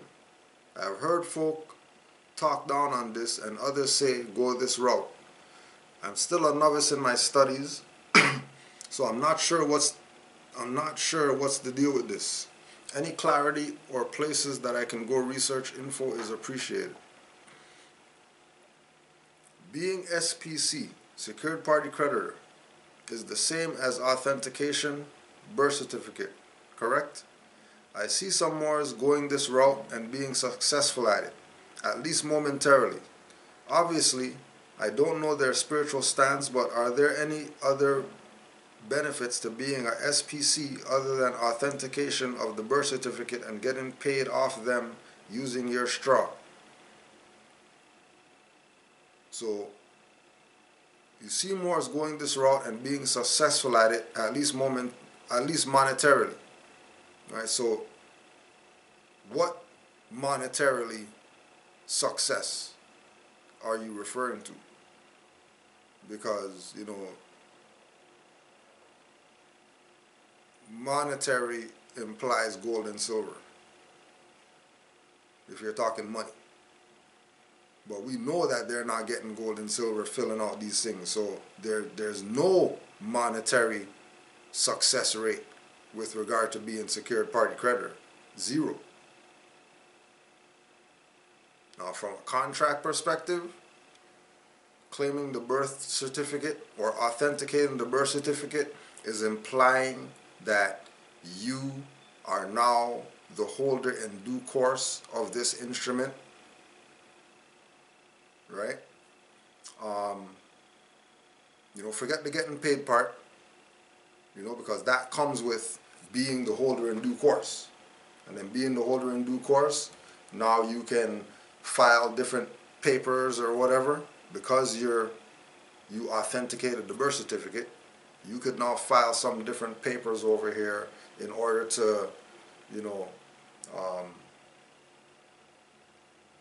get paid off the straw. The issue is that if you're authenticating, it has to be an original. And you didn't authenticate original. Now, who's on the hook for the fraud? The people who authenticated the fake original, or the person who gave the fake original to be authenticated? Right? Offer and acceptance. Is the one who offered at fault or the one who accepted at fault? Well, being that fraud has no statute of limitations, and clearly that's fraud, because you can't authenticate if it's not the original.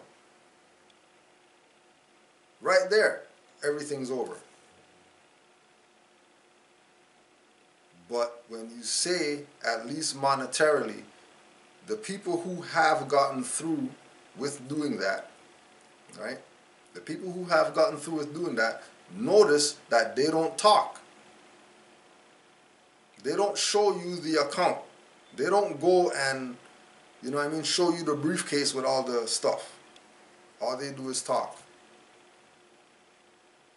If the success rate is so high, then there should be people talking about this. It should be something that is promoted. It should be something that they got DVDs about. There should be millions of people going through this if this is that real. But it's not that real. Because what happens? You realize that it's an IRS game. Because once you're talking about commerce,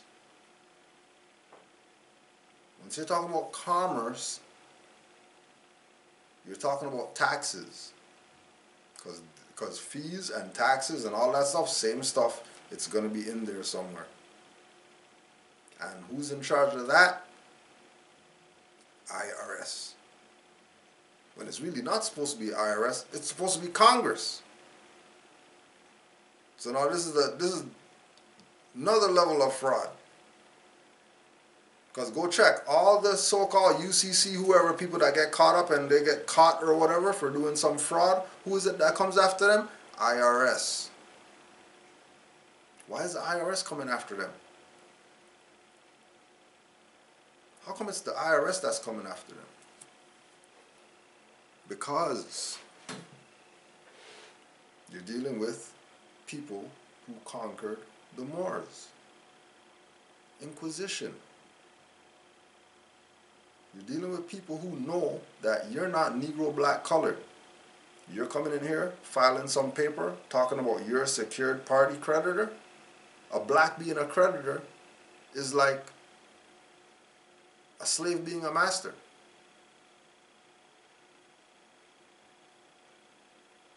Plaintiff in error.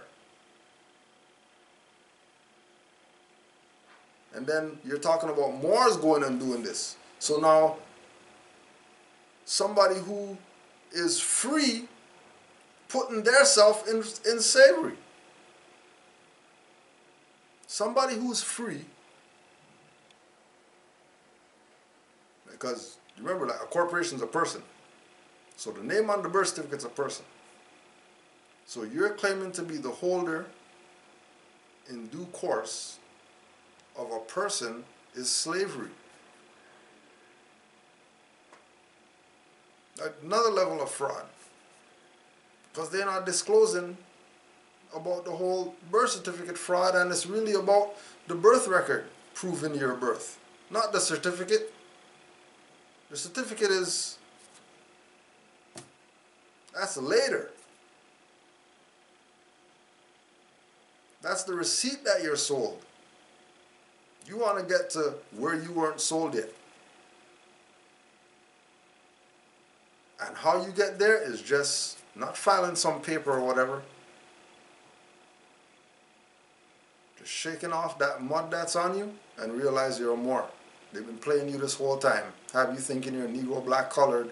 You got to go through all these processes. You got to file all these papers to get free because the beast system and the New World Order, and then they have the pyramid on the thing, and then more say that but that's not really that's the Illuminati pyramid, and they're taking over with martial law. So you have to claim the birth certificate, because if you don't claim the birth certificate, then they're going to assume that you are the birth certificate, and they're going to put you in a FEMA camp and whatever.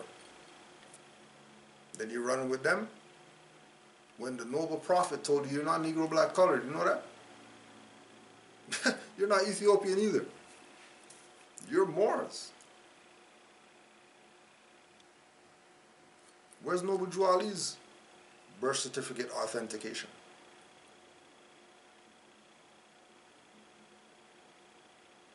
Noble Drew Ali filed some paper to be secured party creditor of this vast estate?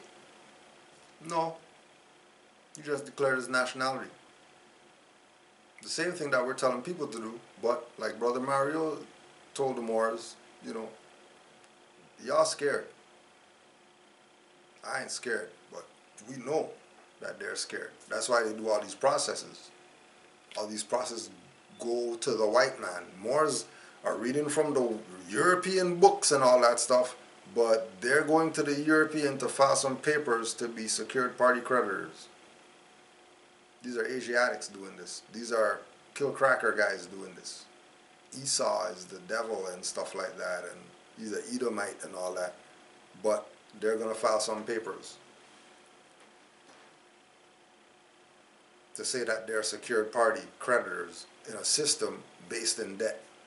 That's democracy, which is not secured, because in order to be secured, you would have to be moored. How are you secured party creditor when you're not a Moor? And if you're a Moor, why are you filing to be a secured party creditor? If you're a Moor, you're already that.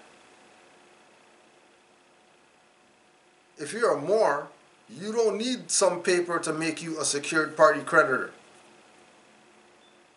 This is your estate. Of course you're the creditor. You're, you know, under occupation, but you're still the creditor.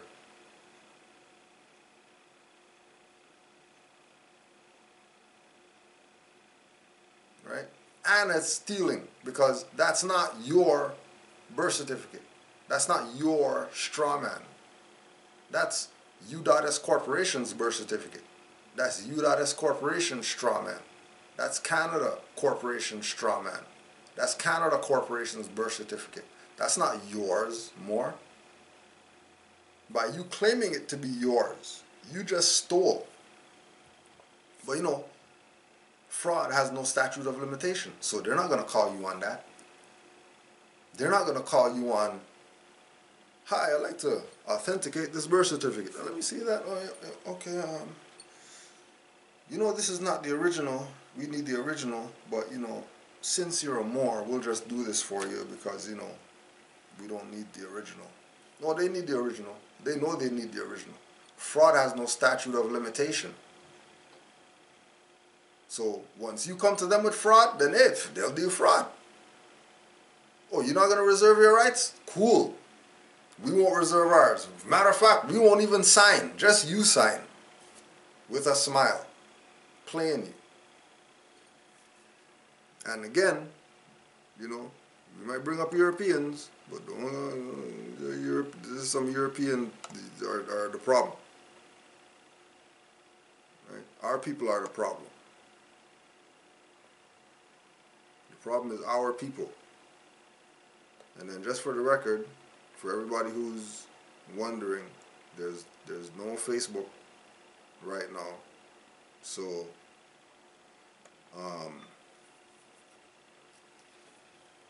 there's no Facebook right now, so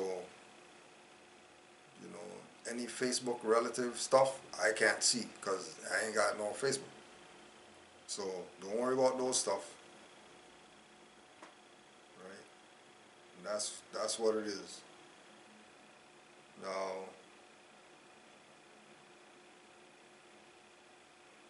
this one is Brother Hobson. Brother Hobson, I am writing to inquire whether you will be conducting online classes. If so, I would like to register. Or for everybody, you don't have to register for the classes. It's free classes online. The class link is ustream.tv, ustream.tv/channel or /channel/MHT online KANAANTA Kananta. ustream.tv /channel/MHT online Kananta. Every Tuesday, 7 p.m. Every Sunday, 1 p.m. All right.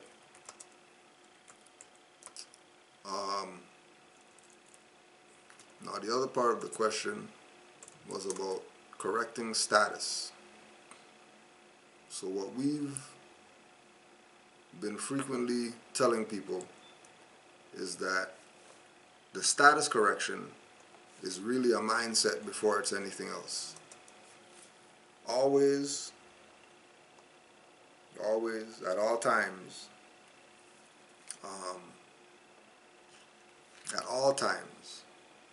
recognize that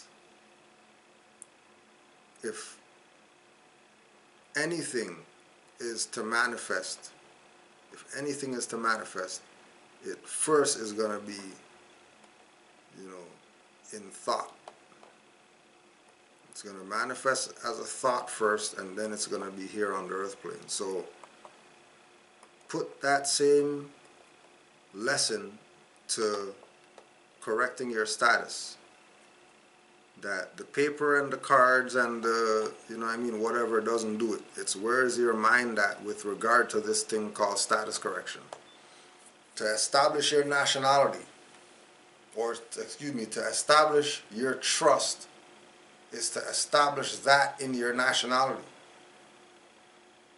To establish your trust is to establish recognition of what Noble Drew Ali brought. Right? Yes, trust is a paper, but trust is also relationship that you have with Noble Drew Ali, the information that you're getting, other Moors, yourself. Is there trust there? If there's no trust in those places, don't worry about some trust paper. Right? It's about the abstract.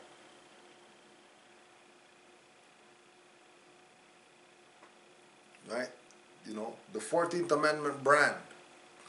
How do you get rid of the brand of the 14th Amendment? By having a nationality. How do you get rid of the status of black and these highwaymen bothering you? By having a nationality. How do you get out of the, IRS by having a nationality? How do you get out of, all these tickets? By having a nationality. It's the only answer that can be given. The problem is, our people think, we started thinking but the problem is, our people think that this is something that can be given to them that they can apply, like a mask, a coat, a shoe, or whatever. Put on the jacket, protect yourself from the elements. That doesn't really work for this. It's the other way around. It's inside out with this. You can have all the papers, you could have all the trust examples that you want. The trust that you write to protect your property or to protect your finance or whatever is only going to be based on what you have in here. Because even if you take references from outside here, you have to put them here first before they come back out here. That's why cut and paste doesn't work. Because it's not from in here. Nothing wrong with cutting and pasting, you know, but you're not gonna cut and paste your thought, your feelings, your heart, what you want to express. You're not gonna cut and paste that. You would cut and paste reference points, but you're not gonna take what somebody said in their energy and then put it and it applies to you. No, that still applies to them, even if you're using it. This is why we tell Moors, when you get the proclamation papers, don't change them. Yeah, but I found out that, you know, when you say, you know, whatever, that means, yeah, but that's not what this is saying. This is saying something specific that's been said for the past however long that it's been said. By you putting something in it, you change the energy of it.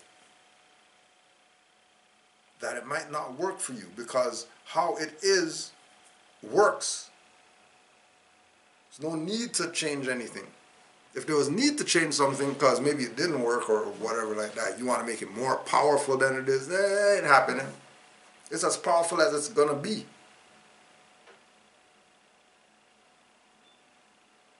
Add one line, now you got 3. Now you got 5 pages. Now you got problems.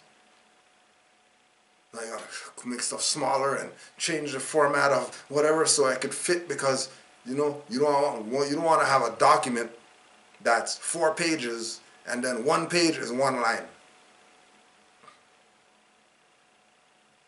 Now, you don't want to throw off the energy.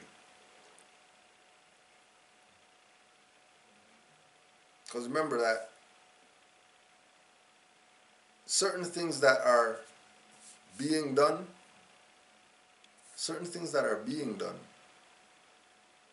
are being done because they have been done. Right? They're being done because they actually work. Like when you hear like who could we use?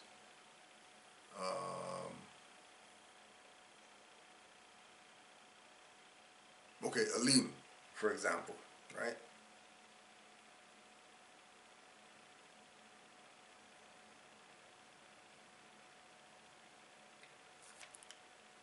We know for a fact right now, that cayenne pepper in high doses can cure or can eliminate certain foreign chemicals from the system, and you know what I mean, right? Because of what he went through with the pesticide, right? That some stuff got on him or whatever, and his first thought was go have some cayenne pepper.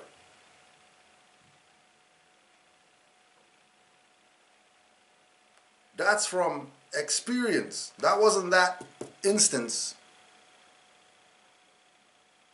That was from experience, knowing that, okay, this is what has to be done for there to be a particular outcome. It wasn't off the fly. It was from having knowledge.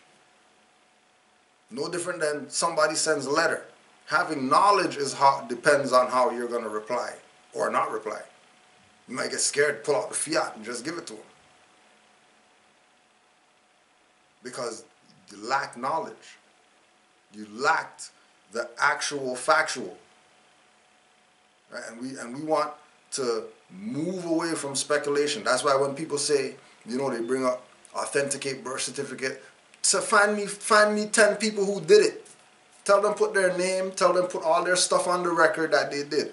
I can find people who put on their nationality card and got taxes off that got receipts to show, if you want to know about taxes.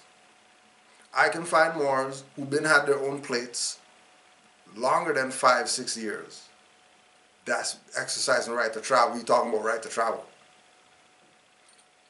There's Moors who went to their human resources, told them whatever they told them, put down whatever they put down, changed up all their stuff, free national name, everything. There's Moors who went to hospital to give birth and didn't have to do any birth certificate, nothing. So we don't deal with speculation. We want to deal with actual, factual. That's why ain't no big deal to tell people that I work and stuff like that. I already know what's up with our people. That they don't support their own stuff. I already know that. I also know that one of the most engaging places of young people is school. Because I know that from being a youth worker, from working in schools, from knowing people with younger brothers and sisters or whatever like that, that you'll be surprised who their role models and influences are. But only when you talk to them, you know. You might think that it's whoever, you know, the status quo or whatever. But when you engage them, that's when you know what it is they're really looking at. You start finding out that, yeah, they're 18, 19, whatever like that. They know about being vegan and all that. We didn't know about that stuff when we were 18, 19. We were eating chicken burgers and double Big Macs and all that stuff. Right?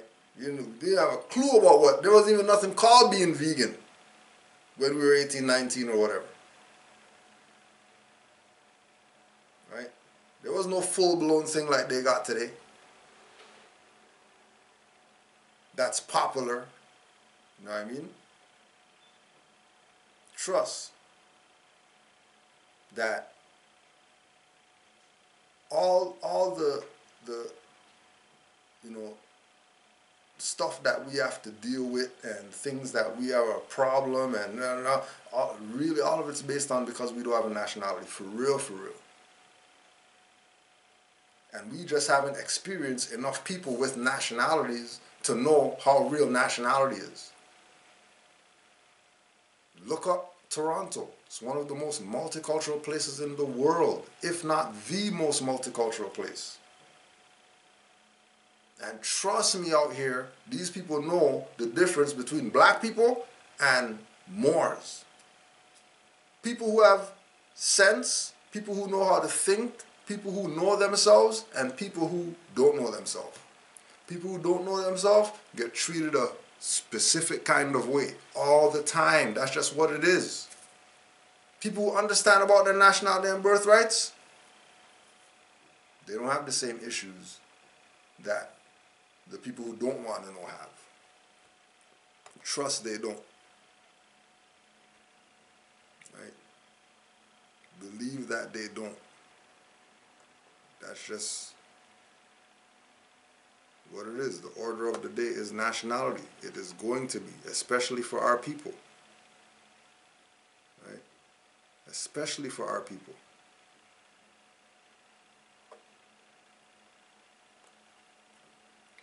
Don't let these people confuse you about your birthrights and all that. You know.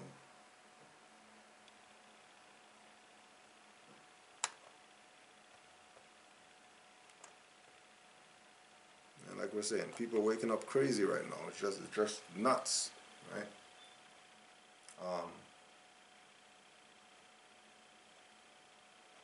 Brother Joshua said, urgent.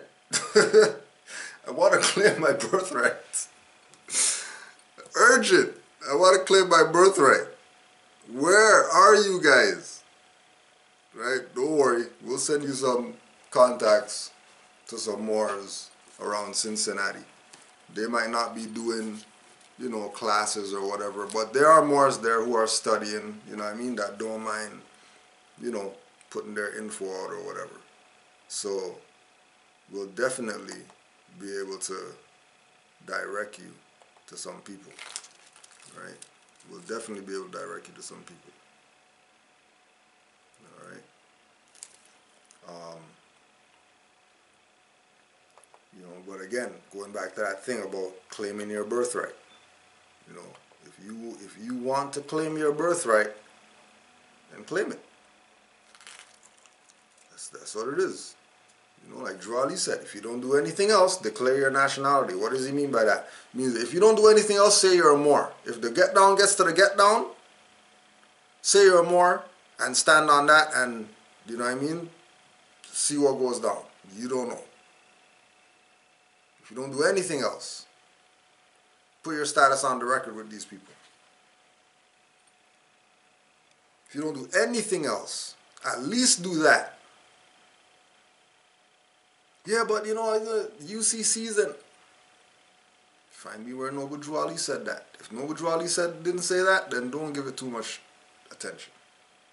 Yeah, but these are new times, and 1920s people were more intelligent than now. 1920s they had almanacs and stuff like that people were using. 1920s they had all different types of watches. Solar watch, lunar watch. Like 1920s they didn't have calculators. You better know math. You better know your times tables and all that.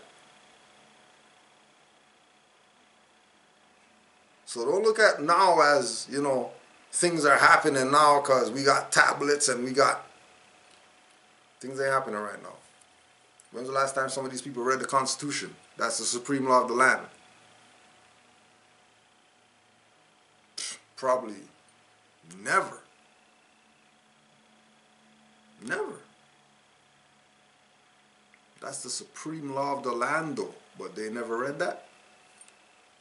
It shows you how dumbed down the people are. If you want your birthright, you claim it. I want to claim my birthright. All right, fine. Claim it. But in order to claim it, you have to know what you're claiming. In order to know, you have to study. And Drew Ali said study 3 times, and then he said study a 4th time relative to yourself. We would say go backwards, study yourself. Know who you are, and then go study. Because when you go study, without knowing who yourself is, all these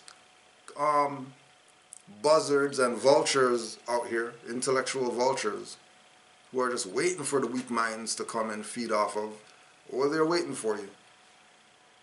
Trust they're waiting for you.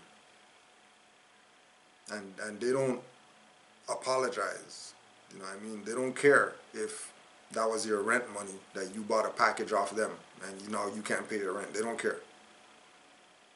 They don't care you have nothing in your fridge, but you just paid them for some consultation fee because you wanted to know about something that they could have just told you whatever, but they didn't tell you because, you know, they're opportunists and they have to go in your pockets every chance they get. They can't just do it on the strength of the Holy Covenant. You better take time. Look at the Moors who are being used as a reference point to look at. Right? When you hear it's like this Moor was telling me. It's like, I knew something was wrong. I knew something was wrong because as soon as I brought up Taj Tariq Bey, like their whole energy changed towards me. Right?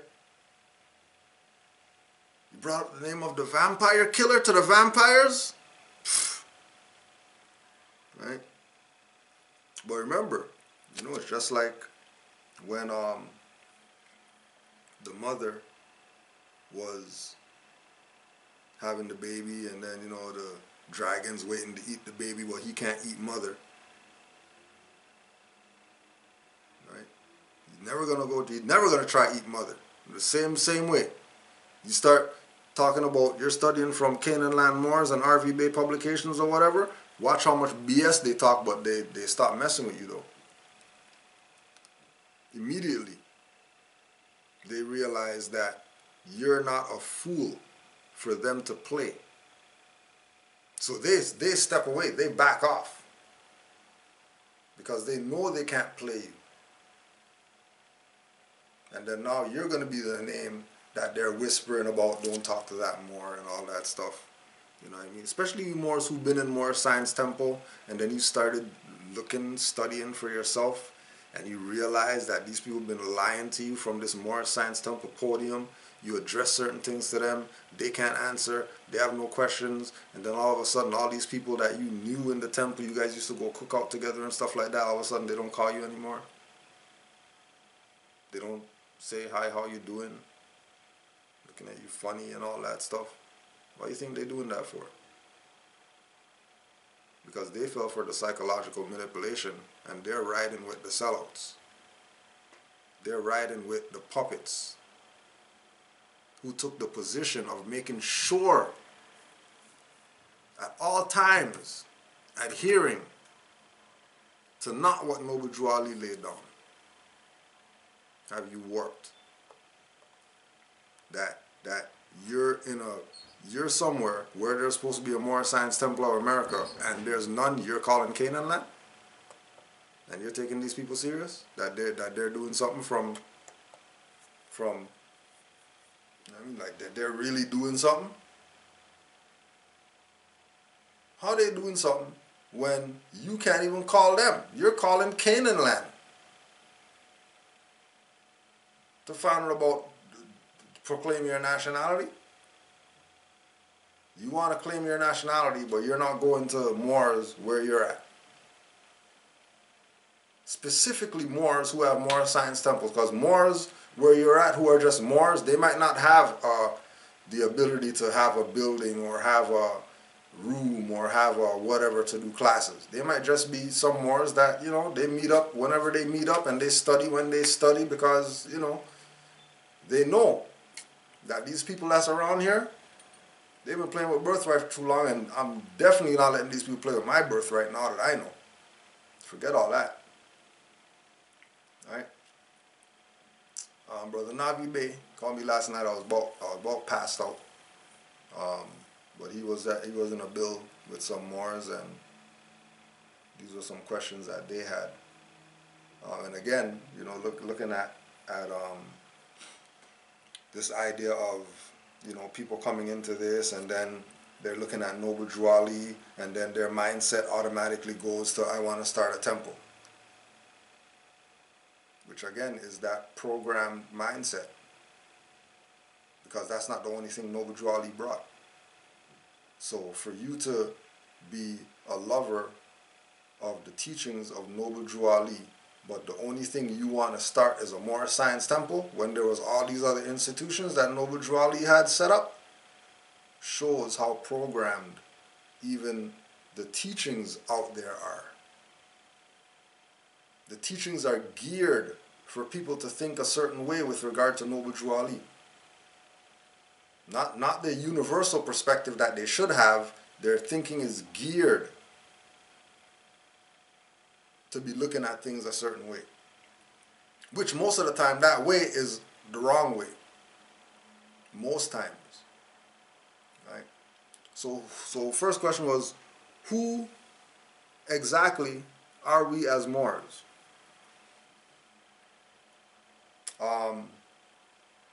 If you do your research on the different names of Moors, right? So there's Moors, and that's in different languages.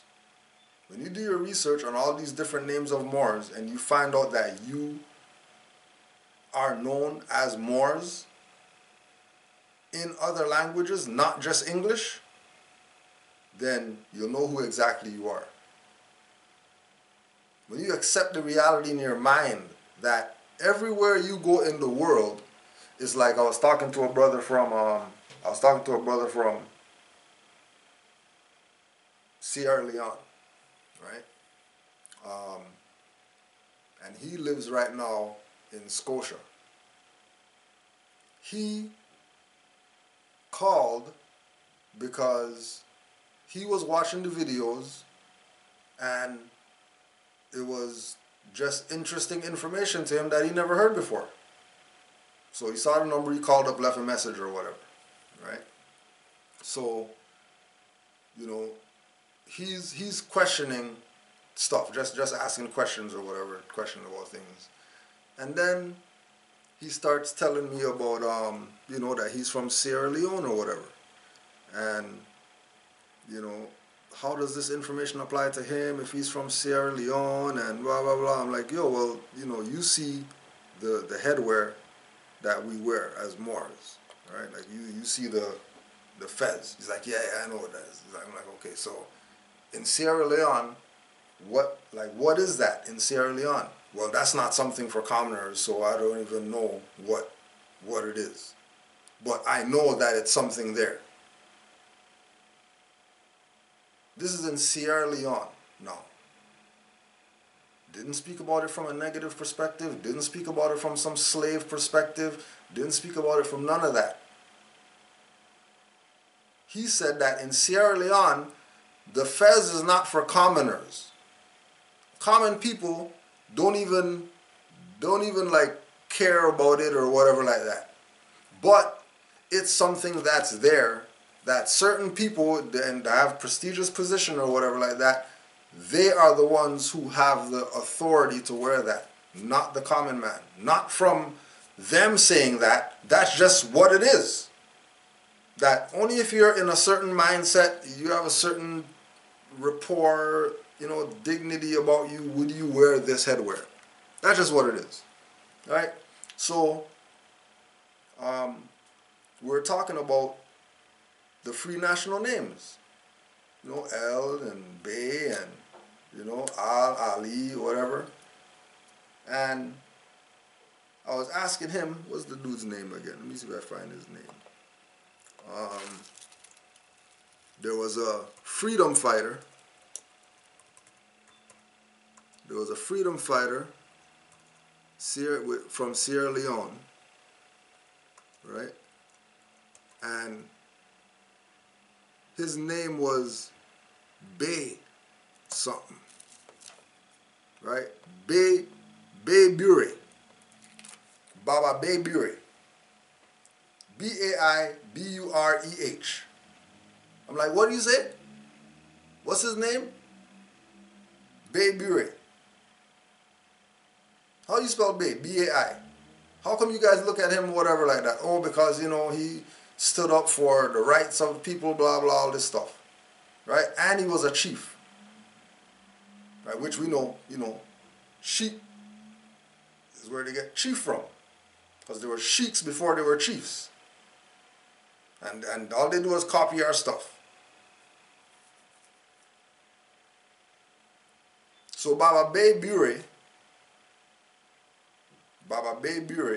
was a freedom fighter of Sierra Leone, and his name was Bey. And that distinguished him. Now, you know, this is Sierra Leone now. This is not even on our side. Over there. And they honor the Bey like that. Like they honor the Bey in Sierra Leone. And you just go check his pictures and you see what he's wearing and you tell me if he's not a Moor. You tell me if he's not a Moor.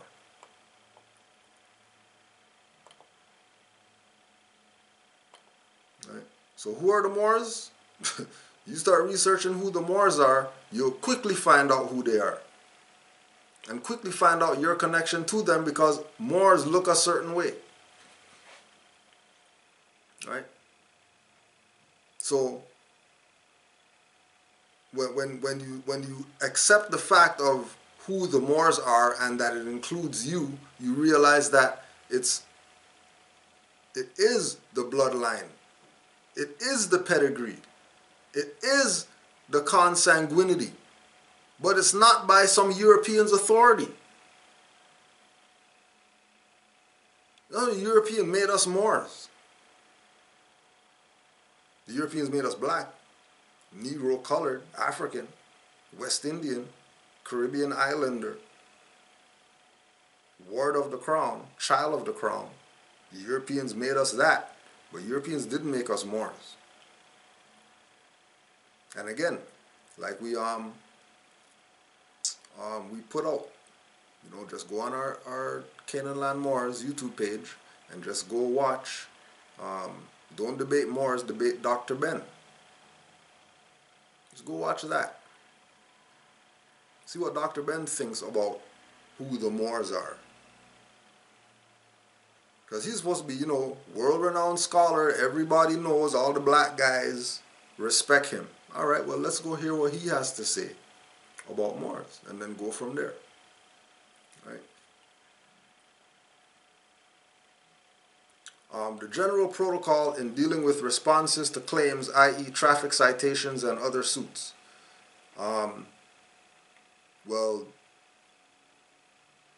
ultimately, it's you stating your claim. So if you know, we'll use, since it's fresh, Brother Lanry, right? Whose stuff, by the way, is done now, right? No more court, no more stuff. Judge dismissed everything, right?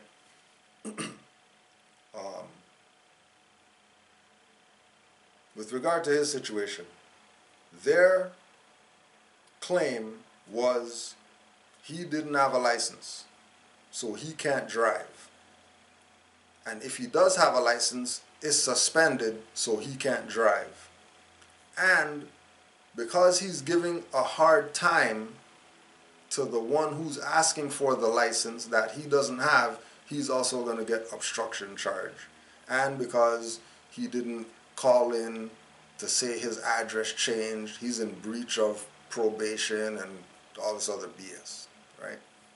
His position was, I'm Aboriginal Indigenous, I do have ID, but you guys didn't accept it because you're claiming that my ID has to come from you guys.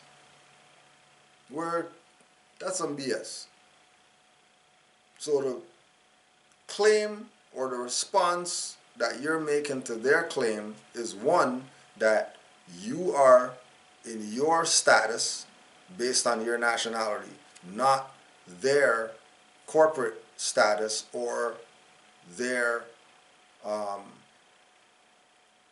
desired class they want to put you in to have jurisdiction over you. Two,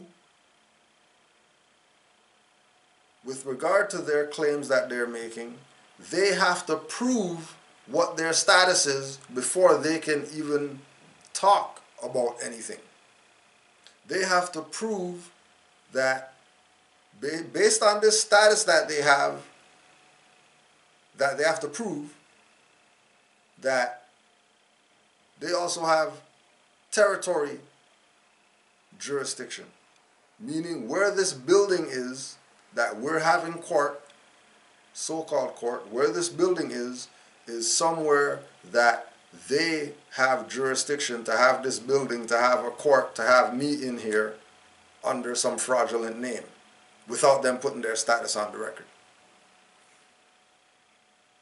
They have to prove their claim of having jurisdiction over this body that's before them.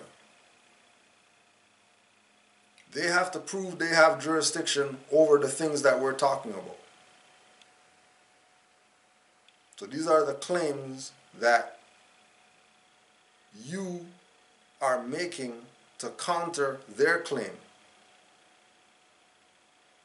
But remember, if they're making a claim, then that means that that's a suit. If they're making a claim. So you have a right to counterclaim their claim. But you could only counter their claim if you have a status. So you can't be a Negro making demands of the slave master. And again, use Django as a, yes, Django's a movie, yeah, we know. But it's pressing the point of status. You want to be the guy in the field or a guy on the horse?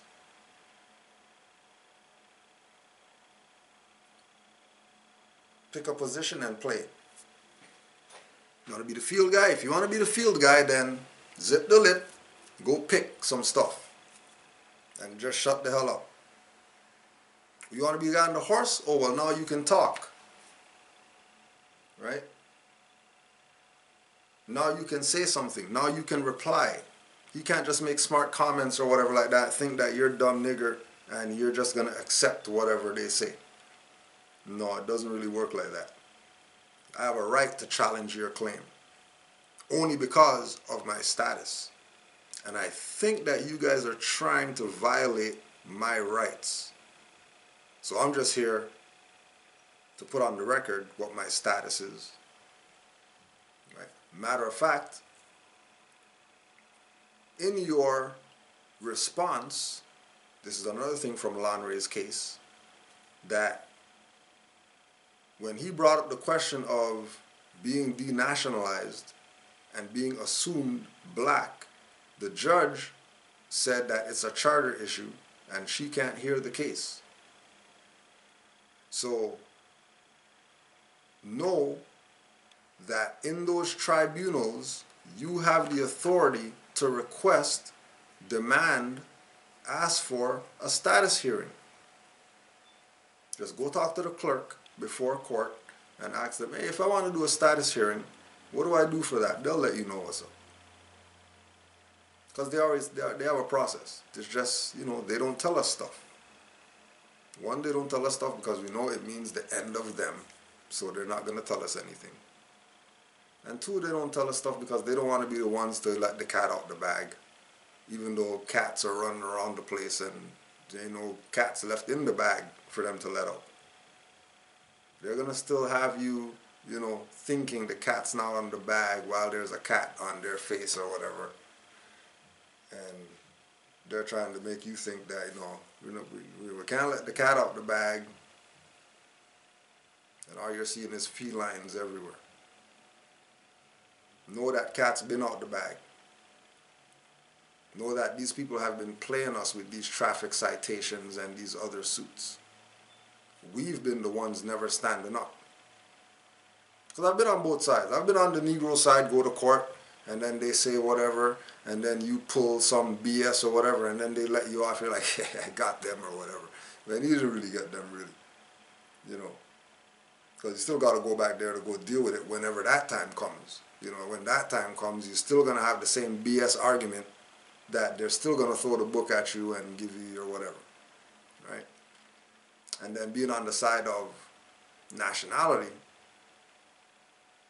and making certain claims and challenging certain things, and them actually yielding from their authoritative or so-called authoritative position because they knew that they couldn't bully anymore.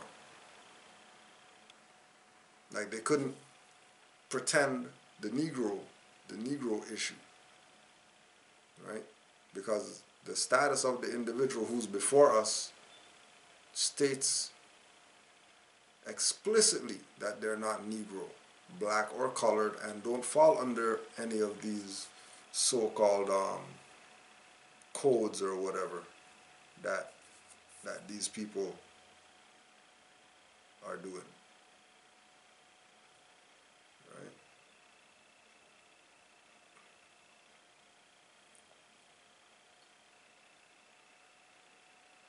So we understand that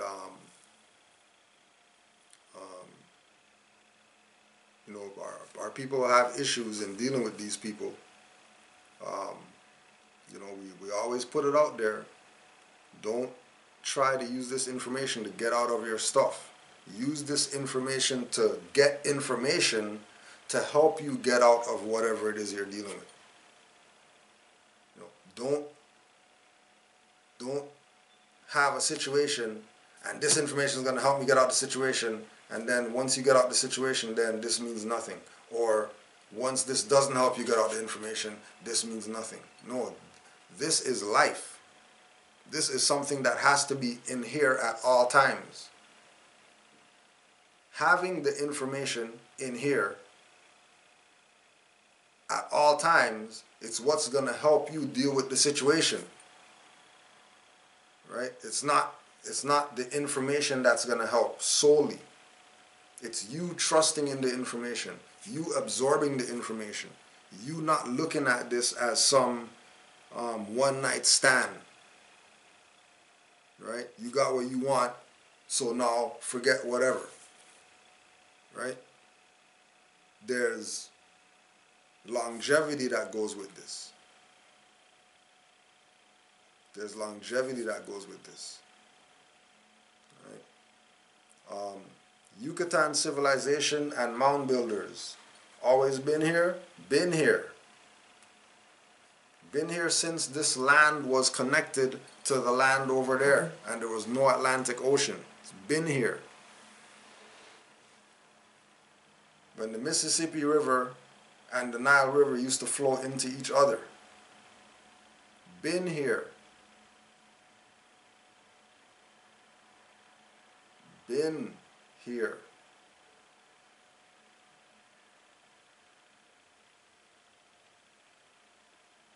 We are the Yucatan civilization. We are the mound builders.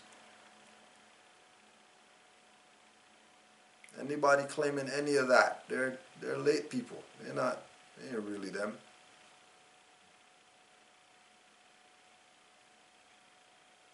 They're not really them. These late people that we see today, they're not the foremothers and forefathers that we know. Right?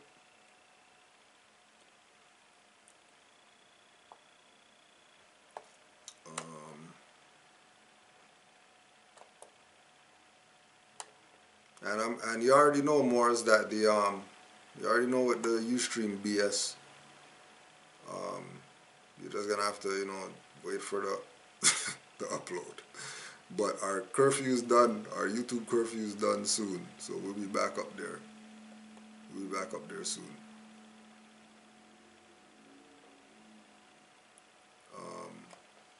Next question. Can a writ or any other document be sent to the tribunals created by oneself be handwritten?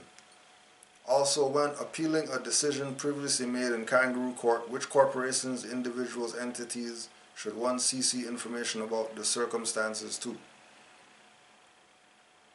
If you, so for the first question, most writs should be typed out to eliminate the confusion issue. I can't read that, and what does that say? That R looks like a S and all that stuff. You just type it out, you wouldn't have that issue. I know in situations of being kidnapped, you might not have access to that, so you will have to write your responses. But, let's go with not getting kidnapped. Let's go with making sure that we're living according to a certain standard, so kidnap doesn't even happen, so we don't even have to be in these tribunals to deal with these people and their madness. But if you're going there, you should have your stuff typed out. Of course, on legal paper. And I think like 11 or 12 is the size font. When appealing decisions previously made, which corporations, individuals, entities should one CC? Prior to you getting the decision, the paperwork that you sent for that should have been CC'd by people. Once you go through the process and they railroad you, then all you're doing is just appealing. There's no CC that would have to be informed of the appeal, because the appeal is coming from yourself based on some type of issue with the case that they violated your right to due process. They um, didn't identify you properly. You know, they wanted to play that they have jurisdiction, and they left the straw man name on there when you put them on notice of what your status is or whatever. They didn't answer the questions of your discovery. Whatever the issues is or issues are, there would be nobody that you CC at that point. But if they say, okay, CC, or if they say, okay, appeal, and then they grant the appeal, and then you're going to go to court again, then you would CC again, whoever you CC'd the first time, right? To show that there's an appeal process that was opened, and you're just letting them know about this appeal process that's open, so that, you know, they can maybe keep an eye on the frauds this time, you know, since they missed the ball last time or whatever, right?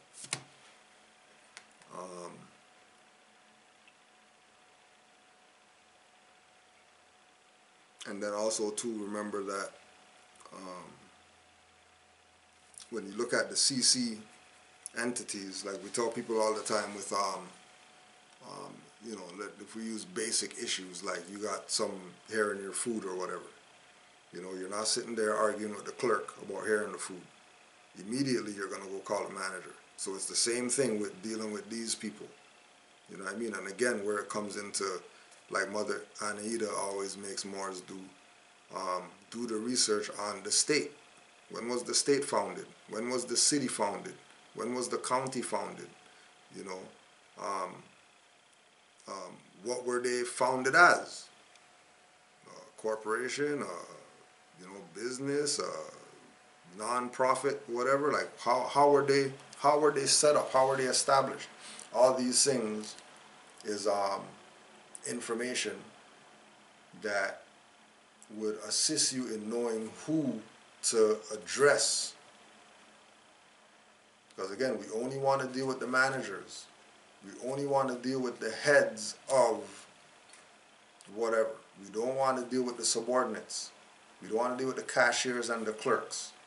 That's not our jurisdiction as free people speaking up with regard to rights. You know, it's like with the highwayman. You know, whoever pulls you over, either you tell them, get the supervisor, or you call and tell them, send a supervisor. Right? Or in the jurisdictions where there's sheriff, that you talk with the sheriff. Because that even sets the standard for a jurisdiction. Because if the sheriff isn't riding with what the municipal people are saying, then the municipal people have no claim.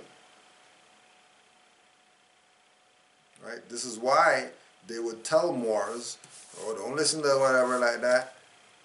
You don't call the sheriff, and don't call whoever.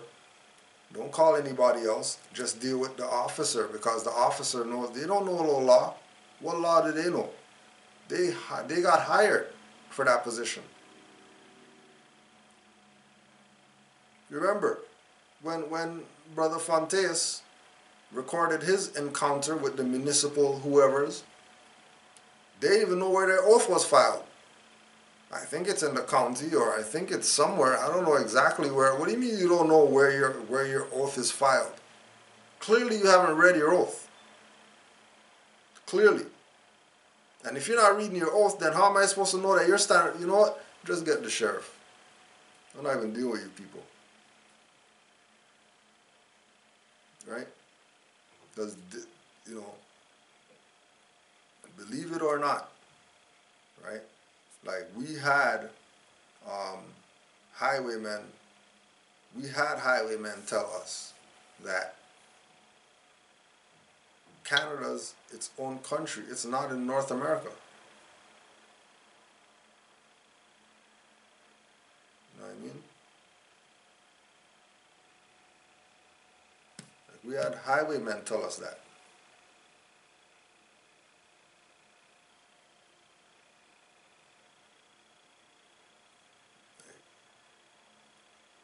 So don't think that they know. Go in thinking they don't know. Zero expectations of them regarding knowing the law. Zero. Don't expect them to know anything. Because as soon as you let your guard down, you're in trouble. As soon as you let your guard down, you're in trouble.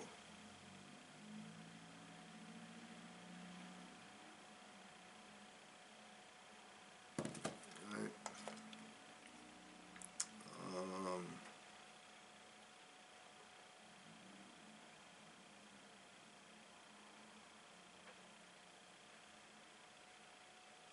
Is your nationality claimed by your heart and mind? Can you Google Hyde Park Police? Let me know if I have a lawsuit, and if we can get together and file a lawsuit under RICO law on that police department. Goes back to that same thing that we're talking about with the consular courts, right?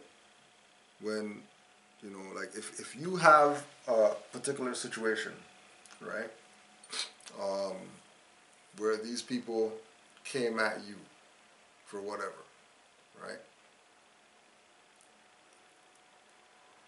You yourself have the obligation to deal with those matters. You yourself. All somebody's giving you is in the back there cheering or whatever. Other than that, you better do whatever you claimed, because you made a claim. It's no different than people who want to say, you know, charge them per minute, per hour. If they stop me, they're gonna get charged or whatever, right? When they stop you, they dismissed everything, and then never sent them a bill or anything like that. You never lived up to the claim that you made, then you abandoned it. If you spoke in that way, right? Now, when you embrace this from a higher perspective, you realize that if you're filing a suit with these people, it's for you, it's because they violated a right. It's not because you just want your right back. Not suing because they got something to give. You're suing to have a record that, one, your status is on the record, because you're suing them as El or Bay or whatever, and two, that they're claiming to have possession of your right that you're trying to exercise, which you know, they can't have possession of it and you try to exercise it.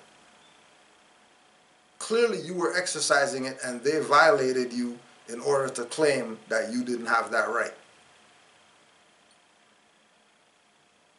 These conspirators are not going to throw the book at their boy in some suit. Again, we say we use laundry again. When the highwaymen came out and they said, remember the video that we had out there? When Brother Landry got pulled over, Taharka Bey used it in his stuff to try to make it look like, you know, we don't know what we're doing or whatever. You know, we're just out here on the street just being Taj Tariqites or whatever, right? The judge, well, prior to that, the highwaymen were saying that we were being aggressive. Part of their defense against Brother Landry is that when he got pulled over, all these people came that said that they were Moors or whatever, and they were being aggressive. Oh, really? Okay. Court day comes, Landry brings the tape, puts the DVD in. So they're watching the DVD, and they're watching Blair, PC Blair, go into everybody in their face to face with their camera. You know what the judge said? The judge said it's despicable. The judge turned it off, said he doesn't even want to watch it anymore because of how this highwayman was acting when he's supposed to be a public servant. the way the highwayman was trying to coerce people to get into an altercation with him so they can have a reason for this case to continue violating this man. This is what the judge said when they saw the video. Moors see the video and they're saying, oh, those guys are Tariqites and they don't know what they're doing and whatever. But the judge is using that evidence in a case where his boys are going at a Moor saying the Moor is wrong, and the judge is saying, forget you guys are wrong. Because the Moor brought his evidence right here to show that you guys are the wrong ones. Don't forget, they brought Lanre to court. He never took them. He never sued them. He never whatever. They violated his right, which is why he was in there. He wasn't in there because he did something wrong. Judge seen that, dismiss everything. So what does that mean? That means that anything that they were trying to charge him with now has no standing.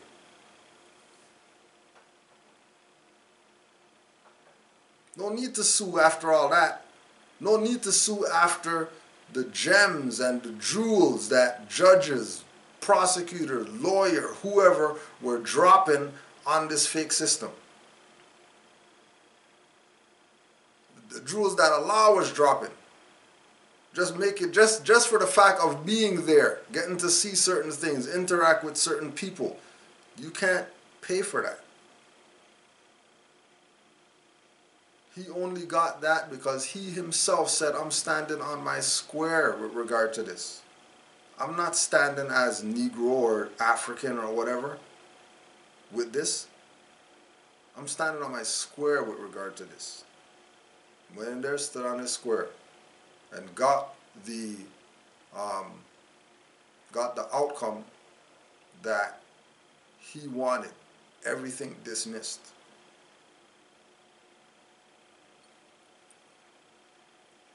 So yeah, you know, people can say it don't work and all that stuff. We get it. But if this doesn't work, why then would Brother Keith L.B., you know, the Moorish barbers, right? And then they cut Grant Hill's hair and all that. The Moorish barbers was at the shop. It's Brother Keith's testimonial. Little sister, super little sister, came to the shop crying to him because her dad told her that she couldn't put the fez on. I look at it both ways. You know, we look at it like he respects the fez to the point, you know what I mean, where, you know, he understands what fezzes mean to Moors. So, sorry honey, that's not a toy for you to play with and stuff like that. You know, whatever. I look at it the other side that, you know, dad's out of it. Daughter's on the science. She wants her fez back and he's keeping her from getting her fez back. Right? You know, look at it both ways. We don't know what the situation is. I'm just saying. Right? In the end, he ended up telling the little sister, you know what? You can have the fez. You know, you can just have the fez, whatever. Right? So, I'm just going to show you right here. Right, so there's little sis right there with her fez on. Because the Moor, I can't see if you're seeing this, so hopefully you're seeing it. The Moor allowed the little sister to wear her fez. And she looks so good in her fez. And she's happy, no more crying, because she got her fez on. right? And then you see she has her indigenous boots on and all that, right? Because why? This is really what it's about. The young and unborn getting their stuff back. And then taking it and doing with it what, you know, might not necessarily have been what we were completely scared to do, but you know, they have more courage than us. Ask a little sister who wanted her fez, right? And the dad, for whatever reason, you know what I mean, didn't go with it, you know.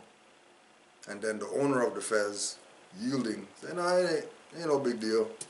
Let the little sister get the fez, because it's her stuff. If she sees it and wants it, then hey, it is what it is. From the mouth of babes. So, with that, I want to say Islam to all the Moors. Peace and love. If you're doing anything tonight, you know what I mean, make sure you got your Uber or whatever like that. You know, I know Moors like to have a sip or something like that. You know, they might hit something tonight or whatever. So, you know, just keep in mind, safety first and all that stuff. Remember that we got full moon coming. So, get all your crystals out and stuff like that. Get yourself in order. You know, make sure you don't turn to a werewolf. Get your lower self in check. You know, don't be howling. We start howling at the moon and stuff, you know, something's wrong. So Islam to all the Moors, peace to all the Moors worldwide. Give thanks for, again, joining us and supporting us. And again, keep in mind that the time is now for Moors. Unconscious Moors, you want to be Moors? Now's the time. All the signals, all the beacons, all the signs are being shown right now. Are you in tune to realize that you're being showed the signs? So Islam to all the Moors for their questions as well. Again, if you need question, or if you have questions, you need some answers or some direction, Canaanland Guide at gmail.com. Canaanland, CANAANLAND GUIDE. Canaanland Guide at gmail.com. Iron Sheik Music, willofallah.com. If you're looking for any Iron Sheik, Moorish MC, hip hop, willofallah.com. Also, remember, we just got the Wow album out, the 3-disc compilation album, Canaanland Moors. And January 6th, Noble Juali Day, 8th annual. We've been repping it for 8 years. You know what I mean? We're going to hit that 10 soon, but you know, we're only at 8 right now. So, 29 St. Denis, January 6th, 12 to 7 p.m., Seton Ra Bay. Brother Kudro Otto L and Canaanland Moors presents Noble Juali Day. It's going to be a great day. Islam to all the vendors that called, said that they're going to represent for the Moors. Appreciate you. Islam to all the people who are going to be in attendance. Islam to 5 principles, cuisines, because you already know, then I have my Tupperware for Juali Day. Can't wait. Because one thing with Canaanland Moors, we don't play with fattage, right? We're going to get fat when we have events. Ask anybody who's been to Canaanland Moors stuff.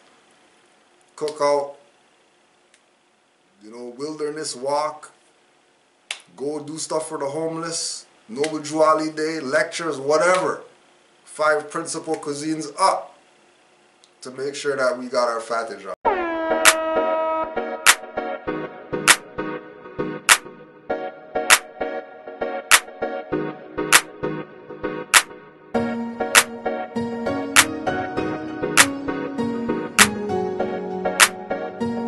So Islam to all the Moors, and again, Happy fiscal new year to everybody who's still parading in the stuff. Just remember, New Year's really in the spring when stuff new happens.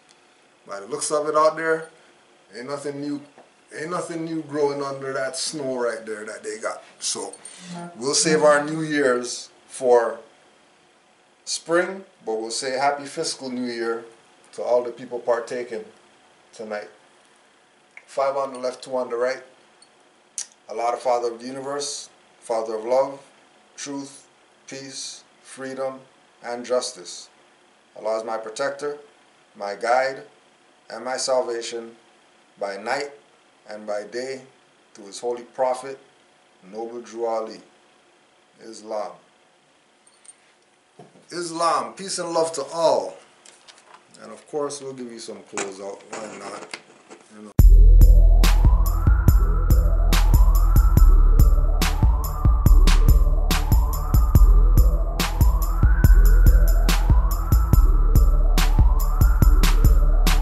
Our blood royally bluest, not Jewish. Most blacks are Stacey Dash in that movie Clueless. I'm being modest, weak attributes make you a moodist. When I'm honest, most walk off and say I know this, that it's commerce, everything they do is reverse. So we had to give birth to the obverse as a foundation to show nations with Olmec heads, star charters, no space stations. Little Dipper, dripping in the cosmic basin. Darwin's missing link, the troglodyte, Caucasian. Children obese, trying to skip laps in ball camps. B-ball pros are the clones and they get no cramps. Eating KFC before a B-ball game. Young ballers see these stupid acts and do the same. I blame the parents, I used to get head back slaps. Today they sent to their room, cause discipline lacks. Bedrooms got TVs, computers and Xbox. Always beating the console with the Jays or Red Sox. Complaining about money, and you want it in stacks. Too lazy to work, will sell your soul to make it in rap. Our blood royally bluest, not Jewish. Most blacks are Stacey Dash in that movie Clueless. I'm being modest, weak attributes make you a moodist. When I'm honest, most walk off and say screw this. Our blood royally bluest, not Jewish. Most blacks are Stacey Dash in that movie Clueless. I'm being modest, weak attributes make you a moodist. When I'm honest, most walk off and say screw this. Today, not tomorrow, bro, take it in steps. Learn and grow, in a standing, all concepts. Overstand, stop taking things out of context. Understand, government corps got the real bomb threats. I'm not a modern Arab, smoking hashish salad. Listen to me, matter of fact, don't listen to me. Just be, become what God made you to be. It's not hard, but with practice, all is easy. Like getting in those tight pants, trying to be wheezy. Copying your own style when you shouldn't bite like Freezies. As an Olmec, you had a hairstyle or mohawk. From breakdancing is where MJ got the moonwalk. I could say nothing and let Midnight Tune talk. Cussing at blacks like Gramps and Huey in Boondocks. Coloreds wearing floods, red boots and green toed socks. No J in Hebrew, I don't wanna hear Jews talk. Our blood royally bluest, not Jewish. Most blacks are Stacey Dash in that movie Clueless. I'm being modest, weak attributes make you a moodist. When I'm honest, most walk off and say screw this. Our blood royally bluest, not Jewish. Most blacks are Stacey Dash in that movie Clueless. I'm being modest, weak attributes make you a moodist. When I'm honest, most walk off and say screw this.